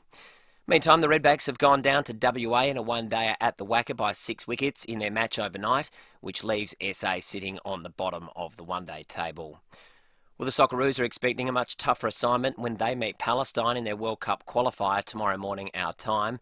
Australia made easy work of Bangladesh 7-0 in their opening match of the campaign. Meantime, Harry Kane has equalised in the World Cup qualifier against North Macedonia for the Euros. Scores now locked at 1-1 deep in the second half. And that's the 5AA Sport. Now to the traffic. Reimagine your home, elevate your life at 88 O'Connell Street Luxury Apartments. See 88o'connell.com. At Seaver got a smash this morning, Commercial Road at Griffiths Drive. Medindi damaged barrier, Main North Road near Nottage Terrace, speeds at 40. And in the East Parklands, lots of road closed for the Adelaide 500 round to Kettle Terrace and Bart Towers Road. Just avoid that whole area on the drive-in for the next week or so. Got a camera to look out for, Lions Road at Holden Hill. Get your GYG approved crispy chicken tender taco. Free range Lilydale chicken breast tender, lettuce, cheese and a drizzle of chipotle mayo. Only at Guzmani Gomez. Adelaide's most accurate traffic on 5AA. Stay cool. Service your aircon at Automasters. And keep cool with Cool Now, Pay Later options. Mostly sunny and 24 today, more of the same tomorrow. Partly cloudy on Thursday, 26, and showers on Friday, 25. At the moment, 17. More news as it happens on 5AA. Don't mess with a missionary man. Breakfast on 5AA. David Penberthy and Will Goodings. If you're living with a disability, injury or health condition and looking for work, visit maxima.com.au. 7 after 8. The Movie Bowl is going to make an appearance this morning. In the next 20 minutes, you can watch along on the Foodland Supermarkets Facebook and YouTube live stream. We parked it yesterday. Back today. And it's a good one. Well, we don't know what it is, of course, because that's the Movie Bowl. And it comes with an that's envelope, right. and it's obviously a total secret No, to I've everyone. got a sniff about what's in it. Oh, do you? Yeah. I went to one of the meetings I'm normally prevented from attending. I've got a bit of a whisper. What happens if I shuffle the bowl around, though? That's I don't full do of that. envelopes. Just let me be right for once in my life when it comes to these damn competitions. Hey, also coming up... The only one I'm allowed to do is the cheese one. What cheese am I? Well, it has revolutionised radio gaming. It has. It led to Which Tom Am I? So yeah, that's right. It's got a legacy now. Its roots and tentacles are everywhere. 8223 is the number if you'd like to call in any topic you like. Glenn has done precisely that. Morning to you, Glenn. Good morning, David. Good morning, Will. How are you? Good, thanks, Glenn. How are you going? Not too bad, thank you. I've just rang up in concern about our ramping situation at our hospitals, not just here in Adelaide, right across Australia. Now, an elderly gentleman passed away, unfortunately, in the back of one of our ambulances at the RAR on the weekend. Now, I believe I've come up with an idea. I used to be a paramedic here myself. I started at the old days at Highmarsh with Dr. Bill Griggs and Ray Gregg, our commissioner. And look, I think we could utilise our fire departments in a bigger way. Now, majority of them, they're all fitted out with defibrillators, Antonox, oxygen, green whistles, the whole kit and caboodle. Each truck usually has 4 to 6 officers. Why can we not utilise them the way America does? Do they do that in the States, do they? So They a do fire indeed. truck could go and pick up someone and take them to hospital? No. Now, my idea is to leave an officer there with the patient until a paramedic ambulance arrives. So they fulfil the role of those emergency, the first response that gets on the scene. First response, Yeah. 1,000%. Now, guys, if you have a look at the situation too, every fire officer has a certificate 3 in first aid. No, they're not trained paramedics. They have the bells and the whistles to get to the patient in a hurry. Now, we're talking about delay responses here too, guys. Now, you've got to remember, we've got one ambulance here in South Australia now to 15,500 people here in South Australia. Now, have a look at Mount Barker, for instance. 25,000 people population there now, approximately. We have one ambulance. How long does it take for a priority 1 ambulance to come up the freeway? Yeah, good point. You know, Good things point, have got to change, and if we don't do something about it, more lives are going to be lost. Yeah. Well, Glenn, it's the kind of problem that seemingly has no solution that invites lateral thinking. Yeah. I think we could perhaps do a bit more of that. We appreciate you bringing up your thoughts and your experience and being a paramedic yourself. It's a terrific call. Thank you. 8223 0000 is the number, and you can text us on the Duttons text line as well. Experience the all-new Amarok with Dutton's Extended Test Drive. Dutton's easy to do business with. If you're a Velo Adelaide 500 fan, this probably won't be news to you, but if you're not and you're a bit curious as to why people are lining up watching trucks today, it's because of the transporter parade that's taking place. These are the trucks that carry the cars to the track, and they do a parade right around the country. People line up and watch these magnificently decked out huge trucks, big rigs carrying the V8. So like that truck and lifestyle. That starts at the Trucking CMV on Main North Road at 12:45 p.m. It'll hit King William Street at 1 p.m. today, and then at 10 past 1 they'll deliver the cars to the Adelaide Street Circuit. So that is sort of in some ways, the start of the festivities of the Velo Adelaide 500 week, the transporter parade taking place a little bit later today. We're doing the show from the Velo, aren't we? We absolutely are. Yeah. Friday. Which Friday? This Friday. The Friday of the race. The Friday of the race. The Friday of the race. Of course. So that's coming up. That's not too far away. Looking forward to that. All sorts of fun going to happen that day. We've heard some very exciting whispers about what your role is going to be, David. Do you have insurance? No reason. Do I have to go in a car? I don't know. Well, I don't know. Now the Premier. Seriously? No, I don't think so. No, would be excellent though, if any of the V8 I did a teams hot lap years ago at what's the speedway in Western Sydney? Oran Park, I think it's called, and it was just the most violent experience. Like you come out of the car, you feel like you've been in a centrifuge. Like you're just shaking.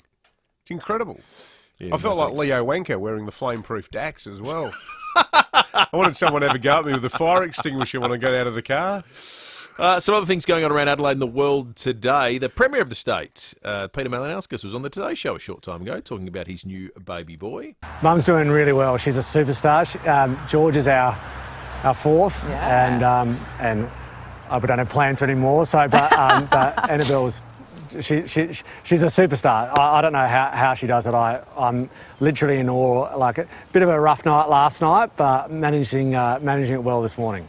Look, our 3-year-old sort of is coming good, and she's alive and about. Now we're sort of back in the trenches again, but it's great, and we feel very blessed. Happy news with the Premier, and I don't want to do too much inside baseball here, but I remember having a chat with him off the air when Dominic Perrottet became the Premier of New South Wales, and he exclaimed at the time... Has he got 12 children? 6, I think. 6, okay. He exclaimed at the time, he said, I don't know how the hell he does it. How you be the Premier of the state and have 6 kids? You're 2 away, Premier. You're 2 away, and it's your first term. They'll be able to form their own Labor Party sub-branch, the way they're going. I just think the Perrottets better watch out. Also, speaking of politics... I'm thinking the politician who had the most children was probably Brian Harradine. He had, I think, 11 children from memory. Crikey. Tasmanian senator. I thought Perrottet had more than 6 children. I'll double check. All right, you double check. Mark, keep talking, I'll do a quick squiz. Okay. No, 6. You're right. 1, 2, 3, 4, 5, 6. In the UK, the former Prime Minister David Cameron, of course, has been sworn as the Foreign Secretary now. And to accommodate that, he had to be given peerage, and he's now in the House of Lords. Have a listen to his new title. I, David, Lord Cameron of Chipping Norton, do swear by Almighty God that I will be faithful and bear true allegiance to His Majesty King Charles, his heirs and successors, according to law. So help me God. Chipping Norton. Lord Cameron of Chipping Norton. Lord Cameron. Is it how lucky are we? Like it's amazing, given the English cultural influence over Australia, that we've inherited none of that tosh. Mm. If you called yourself Lord, imagine if you arrived, you got a peerage for, outstanding services to journalism, which I'm sure will happen to you one day. Will unlikely. So you start doing the show as Lord Goodings of Grange. Well, actually, I wonder is it possible in Australia to come up with anything that sounds as remotely posh as Lord Cameron of Chipping Norton? Can we come up with a combination of suburbs or towns that sound anywhere near as posh as Chipping Norton? 8223 0055. We've got a $100 unique Homestyles food voucher to give away. Can anyone come up with anything? I immediately think Burnside. Yeah. Lord David. Yeah. Of Burnside Village. Yeah, Lord David of Burnside Village. Yeah, that works. Yeah, I don't mind something that. like that. Yeah, I don't mind. Can we come up with anything that's South Australian that sounds as posh as Chipping Norton? Let us know. If you do come up with one, you can win yourself $100 worth of food. But what an absurd system. So this guy got turfed by his own party because of Brexit. Now he skulks back in because Sunak's so desperate to win the next election. So he's gone back to a guy who's factionally, like, spent his whole life fighting against. And now they sneak him in the back door through the upper house with this silly title, and he becomes the foreign minister. Isn't it amazing? It's not really a meritocracy. No, is it? you can sort of you can subvert democracy pretty easily, can't you? Let's check the or just not have it in the first place when it comes to the House of Lords. Well, exactly right. Exactly right. Let's have a look at the fuel situation. Download the free RAA app to find the cheapest fuel in an instant. The Liberty Main North Road Nailsworth's at $1.85.5. The OTR 5 Drive Pasadena is at $1.88.5. The OTR Glenburn Road Hazelwood is $1.91.9. The cheapest diesel in the metro area is at the Liberty Petters Crescent Regency Park at $1.89.9. I think if you were thinking Glenburn, you'd need some sort of Italian type name because it's such a great Italian Lord Marco area. of Glenburn. Or Il Duce, maybe? Il Duce? Il Duce oh, of okay, so you Glenburn. changed the entire... Yeah. The Duke of Glenburn. Eugene, can you come up with a posh a la House of Lords name for us?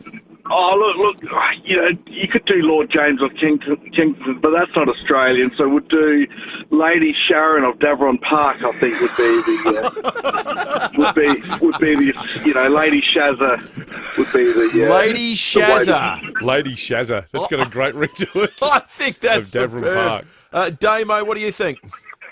G'day, boys. Lord William of Norton Summit. Oh, boy. That is good. That has a ring to it. This summit. Lord William of Norton Summit. What does he do Gaze now? out on all that is mine. One day, son, all this will be yours. What, the curtains? That is excellent, Damo. Maddie, good morning. Morning. I've got Lord Ferrell of Iron Knob. Lord Ferrell of Iron Knob. Sounds more like a Game of Thrones character, actually. I don't mind it. Or some sort of affliction. Paul, good morning. Go to the clinic about that. Morning. I would be Sir Smithfield of Elizabeth Downs. Sir Smithfield of Elizabeth Downs. Elizabeth Downs, it sounds so regal, doesn't it? Yeah. Elizabeth Downs. What's a minor portfolio you could get if you're parachuted in as Sir Smithfield of Elizabeth Downs? Home Affairs or something like Home that? Affairs. Yeah. Luke and Craigmore, good morning. Yeah, lads. I think the last one, I just got the glimpse of it, stole the thunder, but I was going to say the Bruz Bogan of Elizabeth North, mate. I think Bruz Bogan as a sort of a moniker, you know, a sign of achievement was something that we should pursue in Australia. Yeah. You know, the governor on Australia Day, we could anoint a whole host of more Bruz Bogans. Kay, good morning. Yeah, good morning. You've got to include the monarchy, so you've got to have Lady Elizabeth from Windsor Gardens. That's beautiful. That is great. Lady Windsor. Elizabeth from Windsor Gardens. Oh, these are all good. How are we going to pick a winner here? Mark in Summertown, good morning. Yes, Lord Granger of Dave of Royal Park. A fitting tribute. What are those trucks to see around? Is it Royal Park Salvage? Yeah. The people who just turn up and just knock down houses and stuff? Royal Park Salvage is great. Yeah. Yeah, it's like a little steptoe and son type operation. How do we pick a winner out of this? Are we up to that point yet? $100 faster pasta voucher. You know Charles Miranda, who's come on the show quite a bit, was a European correspondent for news. His background is Spanish, and his dad was also Charles, but his name was Carlos. He only died last year. Lovely man. But they immigrated from Spain to Sale, and because Charles's dad, Carlos, was Don, his name was Don Carlos, which means sir. They moved to little Sale, town of Sale in country Victoria, and he thought, well, I'm Don Carlos Miranda, so I'll list my name in the white pages as Sir Carlos Miranda. So you can imagine word got around town pretty fast. And Charles tells this great story that they've been living in Sale for about a month, and his old man's walking down the street, probably wearing like a flamenco shirt or something, And these blokes outside the pub, in dry Australian fashion, just went, "Arise, Sir Carlos." That's superb. Hey, Let's give it to Kay in Mount Barker. Okay, Kay in Mount Barker gets it. Okay. Kay in Mount Barker. All right, there we go. Did you have a different opinion? Oh, no, the entire team had made a decision, but that's I all right. didn't think a decision had been... Yeah, that's all right. Is there a competition I couldn't stuff up? You have the casting vote. Can we give Damo something loose? Damo, you've got a unique homestyle foods voucher. Oh, yes. Damo from Victor Harbour. On you, Damo. Multiple winners. Thank you for those excellent entries. Winners. Let's check. All due to my incompetence. Let's check. See that little screen? It says there, Damo from Victor It actually Harbour. says there. There's all sorts of Kay instructions. from Mount Barker, you owe me a beer. All sorts of instructions. All right, let's check traffic thanks to Keezer. Tired of back pain? We'll try Keezer, KIESER.com.au. Thanks, Will. At Seaford, a smash on Commercial Road near Griffiths Drive. Medindi, damaged barrier there. Main North Road near Nottage Terrace, speeds at 40. And in the East Parklands, lots of road closures for the Adelaide 500, including Kettleville Terrace and Bartels Road. Avoid that whole area on the drive-in this week and some of next week to avoid delays. Got a camera too, Gorge Road at Athelston. Feel more with PlayStation 5 beyond the extraordinary, beyond imagination. Save now with Black Friday PS5 deals. Ends November 30. Price and availability vary by retailer. While stocks last, Adelaide's most accurate traffic on 5AA. Rowie and Timmy G on the 5AA Sports Show. It's just wrong. It looks wrong. It feels wrong. Yeah. It is wrong. Things in sport that are just wrong. I've got a couple. Russell Ebert, not reappointed as Port Adelaide's coach in 1988 season, went to Woodville. No, that's wrong. You know the other one? When they changed our state Guernsey to those stripes? Didn't like it. Wrong. Mine is clearly Nord wearing the Lycra in 94. It's just wrong. Oh, yeah. Wayne Carey doing bathroom ads. Wrong. 4 p.m. weekdays on 5AA. Hey Strikers fans, Gemma Barsby here. See your championship winning Adelaide Strikers at Adelaide Oval this Friday night. As part of the groundbreaking stadium series, there will be pre-game events, live music and an amazing game of cricket. Be there as the Strikers take on the Scorchers in our First Nations round. Watch the Adelaide Strikers smash sixes and take wickets at Adelaide Oval this Friday night. Tickets available at adelaidestrikers.com.au. Adelaide Strikers, our city, our team. The sun is shining, so it's the perfect time to farewell hefty electricity bills and welcome a brighter future with NRG Solar. Unlock the power of the sun with cutting-edge solar battery technology that's backed by a rock-solid 10-year warranty, saves you thousands, and empowers you to control your energy usage like never before with a simple-to-use app. This summer, add value to your home and say goodbye to blackouts. Don't wait. Visit nrgsolar.com.au. That's nrgsolar.com.au. Matty B loved popping monos on his sister's 3-speed Malvern Star. It was a beautiful bike. Purple with neon pink tassels and a rainbow seat, but Matty B didn't care. He was popping monos all the way up the street without a care in the world. He was unique like that, and that's when it came to him, just before hitting a parked car. I got to say, Will, I'm loving the William Shatner-esque stylings that you bring to this live read. I think it's going to be a long, long time. Touchdown brings me round again to find. Now, we love Matty, and we love his pies, because Matty figured out how to make the best pie in the world. It was a promise he made to himself after tasting the worst pie in the world from a local tuck shop. He got straight to work just after he got out of hospital. Many years later, the best pies in the world go by the name Unique, a bit like our friend Matty B. Get your Unique pies, sausage rolls and donuts from your local independent supermarket or wherever awesome food is sold. Unique. It's time for something better. Let's see what's in the swear jar at Buy Urban Bathrooms and Kitchens. Here's one from Jasmine, the operations manager at Buy Urban and the driving force behind the success of all renovation projects. Jasmine swears to ensure all the trades arrive on time every time to ensure a seamless transition to your stunning Buy Urban bathroom. For a team that swears to deliver on quality and service, see Buy Urban Bathrooms and Kitchens, Adelaide's home renovation experts. Rosanna Mangiarelli here from 7 News. Join me and Will Goodings for Adelaide's leading news hour, 7 News, tonight at 6 o'clock. Breakfast on 5AA. David Penberthy and Will Goodings. Jobs, apprenticeships, traineeships and careers. Maxima can help. Learn more today at maxima.com.au. 25 after 8. It's movie bowl time. We parked it yesterday, but it's back on deck today, which means Lucy's in the studio if you're watching on the Foodland Supermarkets Facebook and YouTube live stream. Not sure why I say it like that, given if you're watching on the live stream, you'll see that Lucy's in the studio. But, for everyone playing at home, Lucy, good morning. Good morning. Now let's have a look, envelope-wise. 82230000 is the number. We need you to vote on the movies that can't be made in 2023. I mean... AKA... Well, there could be a whole library of that. Movies killed by the PC movement. Yeah. There's Something About Mary from 1998 up against Blazing Saddles from 1974. Something About Mary or films. Blazing Saddles, 24 years apart. Is it Something About Mary? Is that the one where Cameron Diaz has the hair? Yes, that's the one. Yes, the hair. That's the one. By the hair, I mean the fringe sticking bolt upright. You know what's amazing? The gap Hair between the gap between Blazing Saddles and Something About Mary is less than the gap between Something About Mary and today. Yeah, right. Yeah, that'd be right. It's 25 years since it's been made. So Blazing Saddles is the Mel Brooks classic. It is, I think, easily in the top 5 funniest movies of all time. It is just so good. And what a percentage of the po-faced idiot jokes? these days would look at it and go, the entire premise of this film is racist. Well, I would beg to differ and say that the smartest people in the film are all of the African-American people, mainly the mayor. But did the words Lily von Stupp mean anything to you, Luce? No.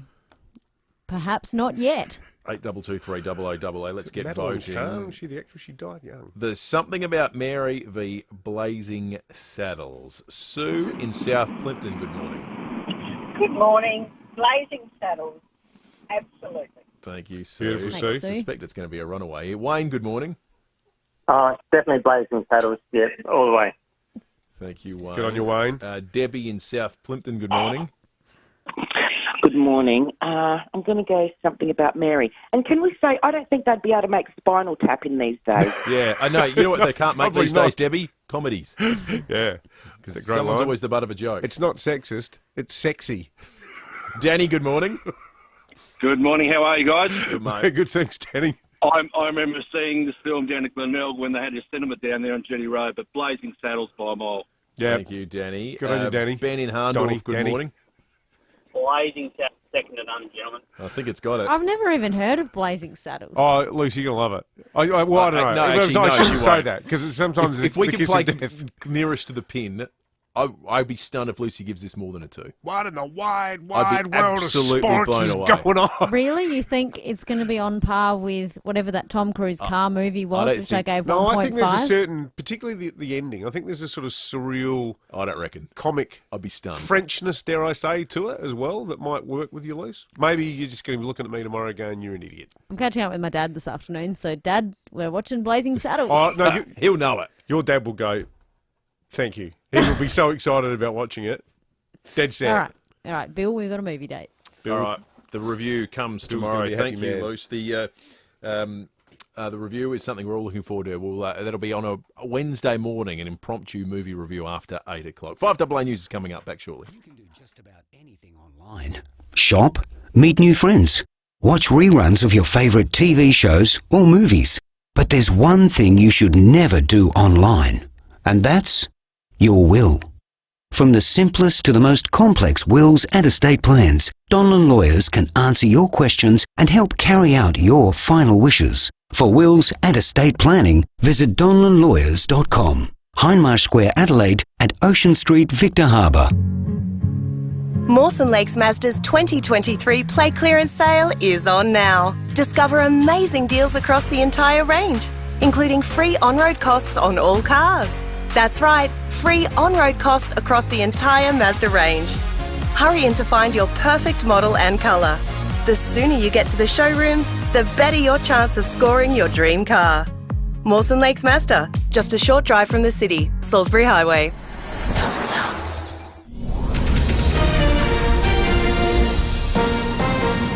This is Adelaide's 5AA. Mostly sunny and 24 with the 8:30 news. I'm Kendall Brettig. Chipped windscreen? Complete Windscreens can repair it from just $99. Look for the big red koala. Police Commissioner Grant Stevens and his wife Emma have penned an emotional letter about their younger son Charlie, who was hit by a car at Goolwa during schoolies celebrations. At times funny and heartwarming, they talk about the cheeky, lovable ratbag whose favourite pastime was pushing his mum's buttons and who couldn't shower unless the Bluetooth speaker was fully cranked. But the statement also had a serious side. David Pemberthy read the Commissioner's statement on air this morning. And in honour of 101, the family would also like to raise awareness about the importance of organ donation and ask those reading this and listening to this statement to talk about organ and tissue donation with their families and friends. Dhiren Randhawa, who's been charged over the alleged hit and run, has been granted bail and will reappear in court in March. Former New South Wales Premier Gladys Berejiklian is an early frontrunner to become the new Chief Executive of Optus. Kelly Bayer Rosmarin stepped down in the wake of the nationwide outage 2 weeks ago. Some of the most violent asylum seekers released from detention could be locked up again under new laws being examined by the federal government. Michael Packy explains. 93 foreigners have so far been released after the High Court ruled indefinite detention is unlawful. Murderers, rapists and pedophiles are among those who've been let out under strict visa conditions. Prime Minister Anthony Albanese has told Sky News the government was not expecting the court decision and has moved to protect the community. That's our first, second and third priority. It's understood the government is now seeking legal advice to examine if it can re-detain the worst offenders. But opposition leader Peter Dutton has told Seven the work should have started in June. Where the government had the first inkling from the High Court that there was going to be an issue. A new Roy Morgan opinion poll shows voters are losing faith in the government, with the opposition now ahead of Labor. While retired Australians are spending up big on holidays and dining out, many under 40 are doing it tough. A Commonwealth Bank report shows higher interest rates on savings is boosting the spending power of older people. At the same time, younger people are having to slash their budgets. And there are concerns the country's rental crisis is becoming worse and critical workers are being most affected. Anglicare Australia is issuing an urgent plea to boost affordable housing, launching new heat maps showing areas where essential workers can't pay their rent. Executive Director Casey Chambers says nurses, firefighters and freight drivers are among the workers being pushed out of the rental market. Now, when we look at these heat maps, they are actually very hot. Red says that there's no affordability, and the whole country is just a deep red. When we look at things like aged care, there is just no affordability for people working full-time. A cargo ship has been split in two after running aground during a storm east of Istanbul. All 13 crew members have been rescued, but a second ship has sunk off Turkey's Black Sea coast, killing one crew member. 11 others are still missing.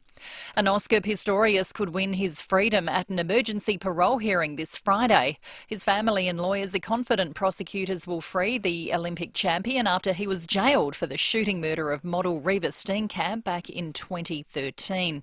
It comes after the country's highest court admitted a mistake by refusing his earlier bids for parole.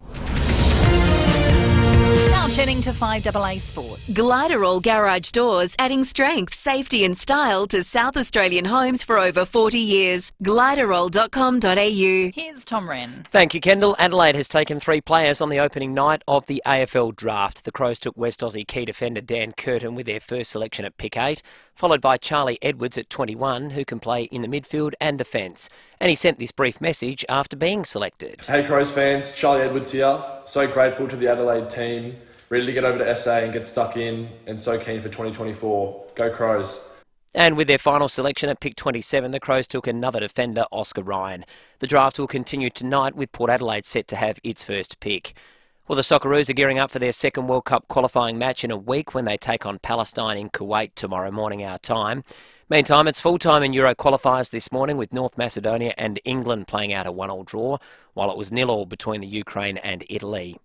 Well, boxing's walkout controversy is still not resolved ahead of tomorrow. That's tomorrow night's stoush between Nikita Tszyu and Dylan Biggs in Newcastle. Both boxers want to enter the ring second, Biggs claiming it's his traditional right as the national champion.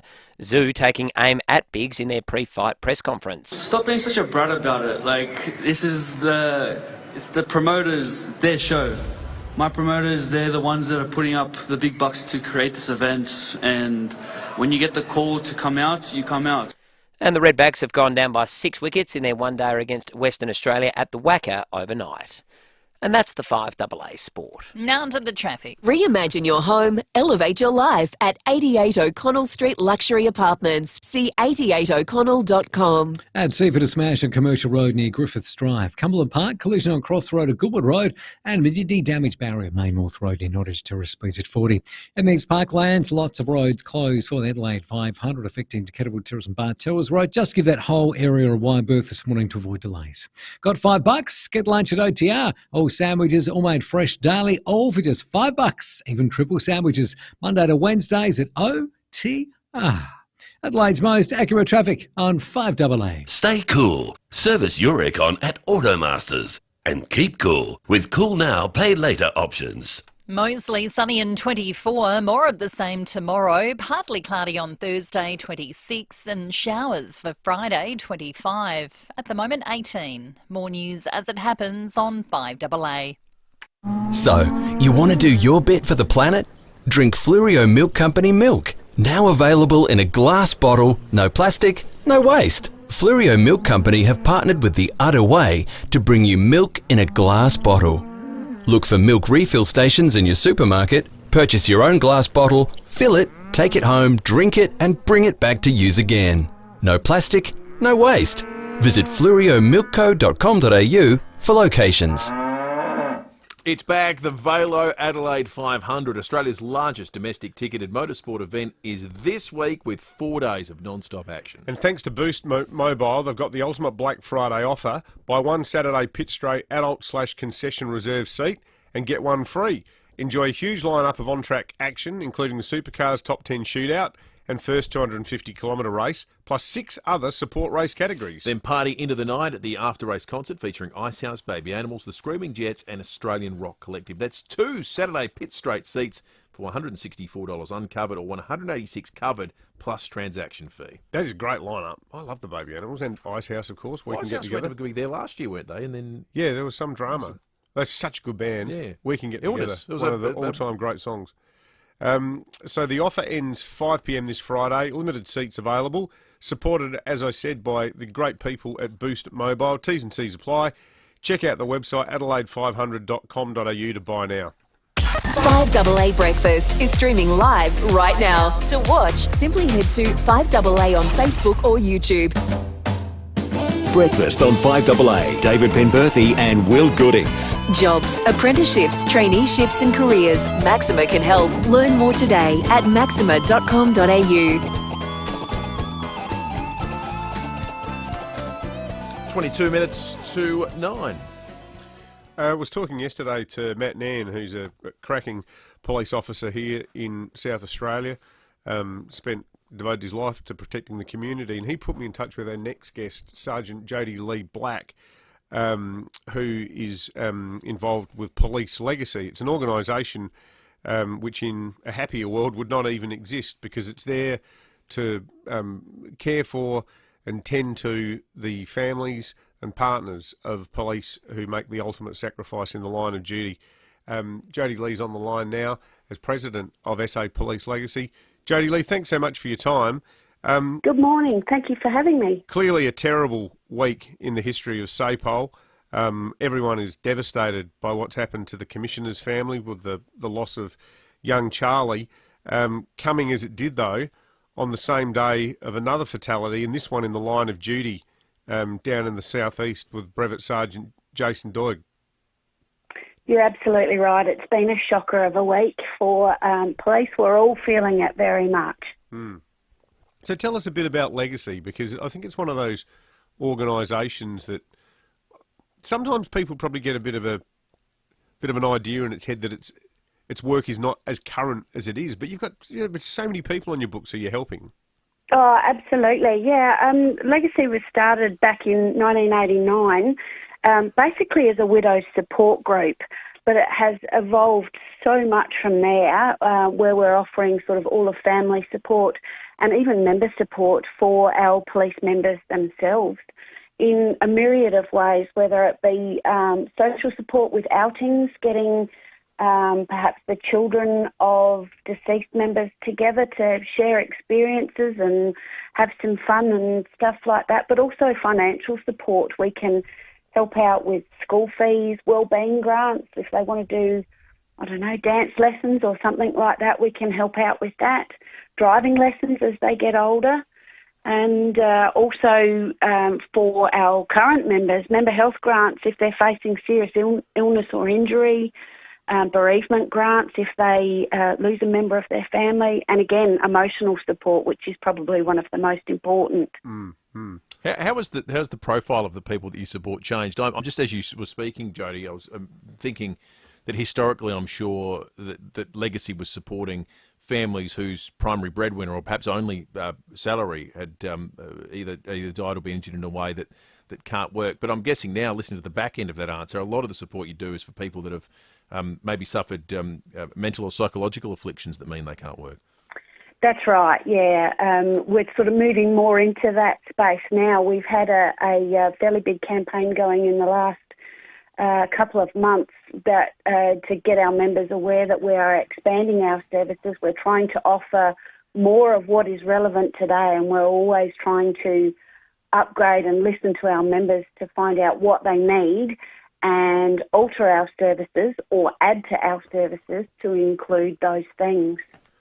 And just in terms of funding, Jody Lee, I guess you're reliant to a degree on charitable contributions from the public. So if anyone is listening and they've got a bit of spare dough lying around, what's the best way for people to support Legacy? Absolutely, yes. Well, we're pretty much almost 100% funded just by our members donating to us. And so we're always happy to receive donations from other areas, and I'd really encourage people to jump onto our website and find out who we are and how we assist others. And if they feel that way inclined, they can make a donation to Police Legacy through there for us to be able to continue our work. David spoke at the start about the public awareness of the work you do and the support you provide, and I wonder if in part it's a little clouded by the fact that we probably only hear about the worst of the worst incidents, like the awful situation in the southeast with Brevet Sergeant Jason Doig. We hear about people being killed, but I'm guessing the average person doesn't have a particularly deep understanding of how many police officers are incapacitated or unable to work for all manner of reasons, and it's left their family in all sorts of varying levels of distress. Do you have a sense of how many people you're actually supporting right now? Oh, good grief. I wouldn't have those numbers right on hand, but I do know that in the last 12 months, we've provided around about $140,000 worth of financial support to our members' families. Wow. Well, that's all from charitable donation. That's amazing. That's right. Mostly from our members themselves, but we've also partnered with a few agencies, Police Health and Police Credit Union, and we do get the odd occasion where members of the public have chosen to donate to us as well, and we're always very, very grateful for that. I tell you, any business that's got deepish pockets or indeed non-deepish pockets but feel so inclined, they'll be showered with praise if they let us know that they've done it. Absolutely. We always make sure we pay maximum credit to the people in the community who give, but it's a great job that you do, Jody Lee, and as I said, pity the organisation has to exist, but it's a reminder of the dangers that the men and women of SAPOL face every day. Sergeant Jody Lee Black, SA Police Legacy President, thanks for joining us this morning. Thank you so much. 16 minutes to 9. I'm getting a lot of people with posh monikers still texting us on the Duttons text line, inspired by David Cameron. I like this one from Rob, Lord David of Frogcake. That's just a nice works. Lateral South Australian one. One here from Lady Karen of Brompton that says, "Greetings, my subjects," and Lord Bob of St Agnes. Is that the suburb or the brandy? Could be either. Maybe both. Maybe both. And Lord Langley of Windsor Gardens. That's a good one. Oh, that sounds. We've had a couple of Windsor Gardens. That sounds. Windsor Gardens lends itself to this kind of title, doesn't it? Royal sort of vibe about it. That's for sure. It certainly does. All right, let's check traffic. Thanks to Keezer. If you're tired of back pain, we'll try Keezer. KIESER.com.au. Thanks, Will. At Seaford, a smash on Commercial Road near Griffiths Drive. Cumberland Park, collision on Cross Road at Goodwood Road. And in the West Parklands, car crash with one car on its side on Glover Avenue near Gladys Elfing Park. In these parklands, lots of road closures for the Adelaide 500 affecting Kettle Tourism Bar Towers Road. Just avoid that whole area for the drive-in for the next week or so. The King Interview Sale ends soon. Save up to 50% on in-stock furniture designs ready for delivery before Christmas, while stocks last. Visit the King Living Keswick showroom today. Adelaide's most accurate traffic on 5AA. Shop great value desserts this Christmas at Coles with thousands of specials every week, like half price on Connoisseur 1 litre ice cream, now just $6 a tub. That's great value, hands down, at Coles. Offer ends Tuesday. We understand not all small businesses are the same. That's why Nissan Fleet offers tailored vehicle solutions for your unique business needs. With dedicated fleet managers available across Australia, we're your local fleet experts, providing quality advice, support and customer service for the entire life of your vehicle fleet. Visit your local Nissan dealer or search Nissan Fleet today and we'll find the right business solution for you. Now, every year families all over Adelaide enjoy the festive season with Chanellas because they make it so easy to entertain guests. With Chanellas, there's no running around. They do it all for you. So just jump online and place your order, and it's that simple, really. I was saying before too, not only do they taste good, they look so good, they look special occasion. Everyone knows Chanellas are the masters of platters. Hot or cold, they do grazing boxes, arancini platters, schnitzel platters, cheese platters, fruit platters, so much more. And for the sweet tooths, there's continental cakes, cannolis, tiramisu, zeppole. The list goes on, and it's so easy to order online. And remember, with Chanellas, everything is lovingly made in-house from scratch by their chefs and their patisserie chefs. So get your Christmas orders in now. Call into 62 Prospect Road, Prospect, or go online at chanellasmarket.com.au. That's chanellasmarket.com.au. Chanellas, best and fresh. It's a way of life this Christmas. I was just doing my job. I didn't think I'd get injured. The doctor said it was a routine procedure? Right. The car came out of nowhere and it smashed right into us. At DBH Lawyers, we're here to listen to your story. Our team of local South Australian lawyers will help you navigate the law and find the best way forward. We're with you. We're for you. We're DBH Lawyers. dbh.com.au. What could be better than Black Friday at Toolkit Depot? How about 8 Black Fridays in a row? Oh, yep. That'll do it. Toolkit Depot's Black Friday sale is on now with 8 days of cracking deals, like a Makita 18-volt brushless blower kit for just $359, or a Makita 18-volt brushless hammer drill kit for $379, both with an instant bonus 5-amp battery. No way. In store and online at Toolkit Depot's Black Friday sale. Ends November 27. Breakfast on 5AA. David Penberthy and Will Goodings. If you're living with a disability, injury or health condition and looking for work, visit maxima.com.au.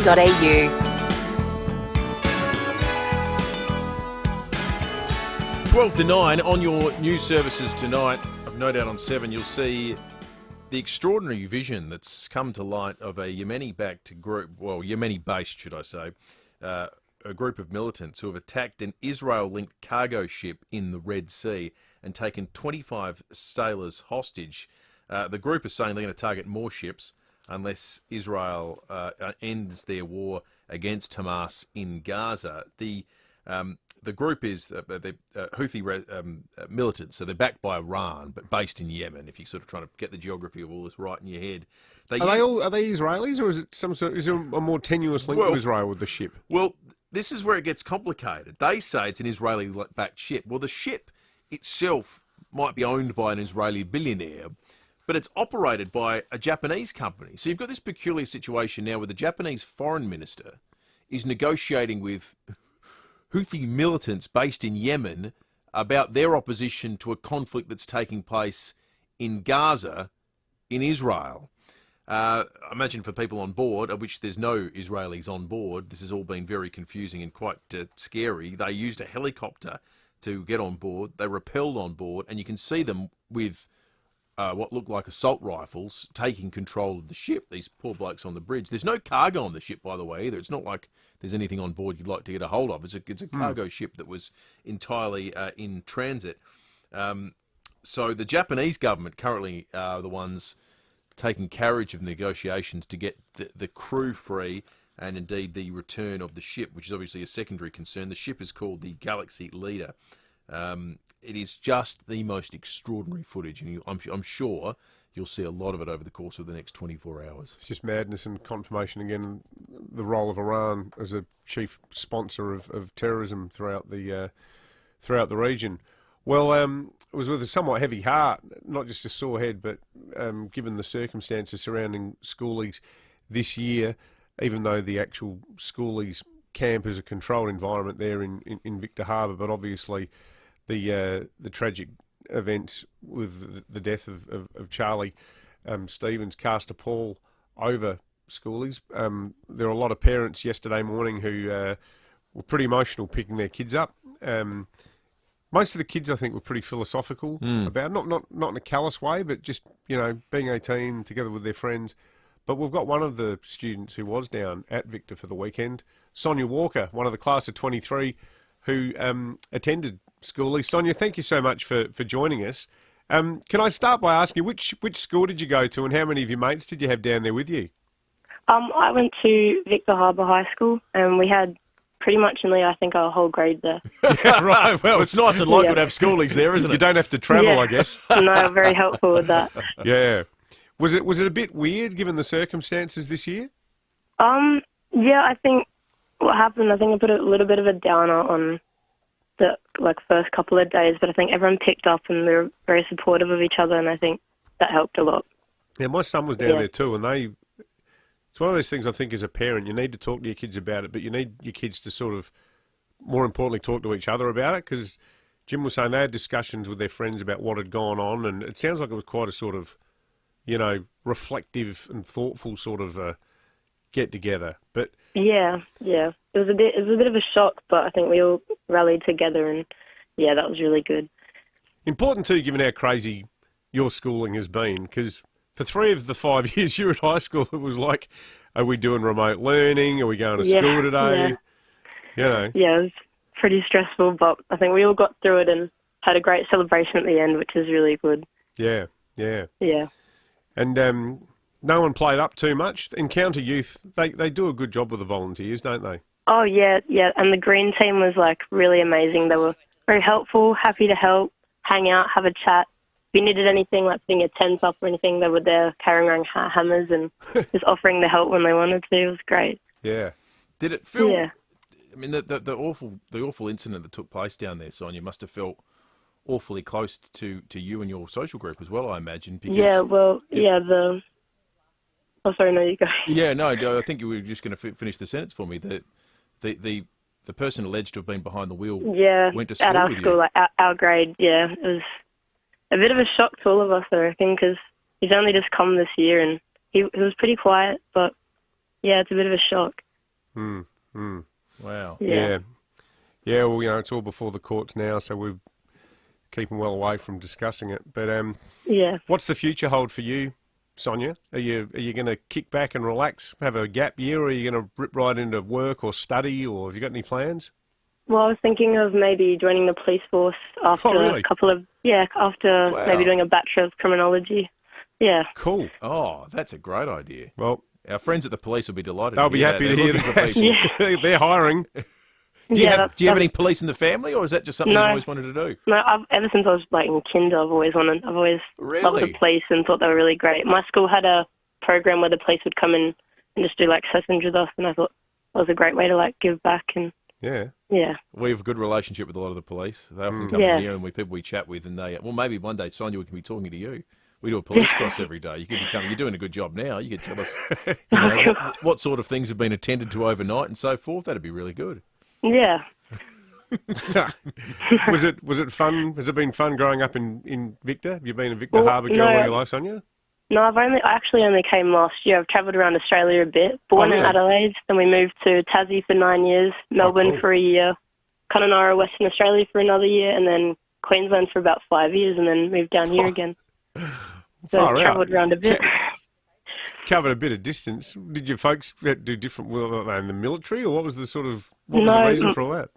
Mum was a plant breeder, and we just moved around a bit depending on like what was needed, and yeah. A what? Sorry, a plant breeder. Plant breeder. Yeah, for commercial companies. Like in Tassie, she worked for GSK with the poppy breeding up there. Oh yeah, right. Okay, they're the ones that are especially genetically engineered not to produce opium, aren't they? Yeah. Wow. That's it. I could get her to come around and help me split my bromeliads. Could be very helpful. Probably be happy with that. Yeah. Oh, well, all the very best. Enjoy your break, Sonia. For the future, Yeah, Sonia. I will.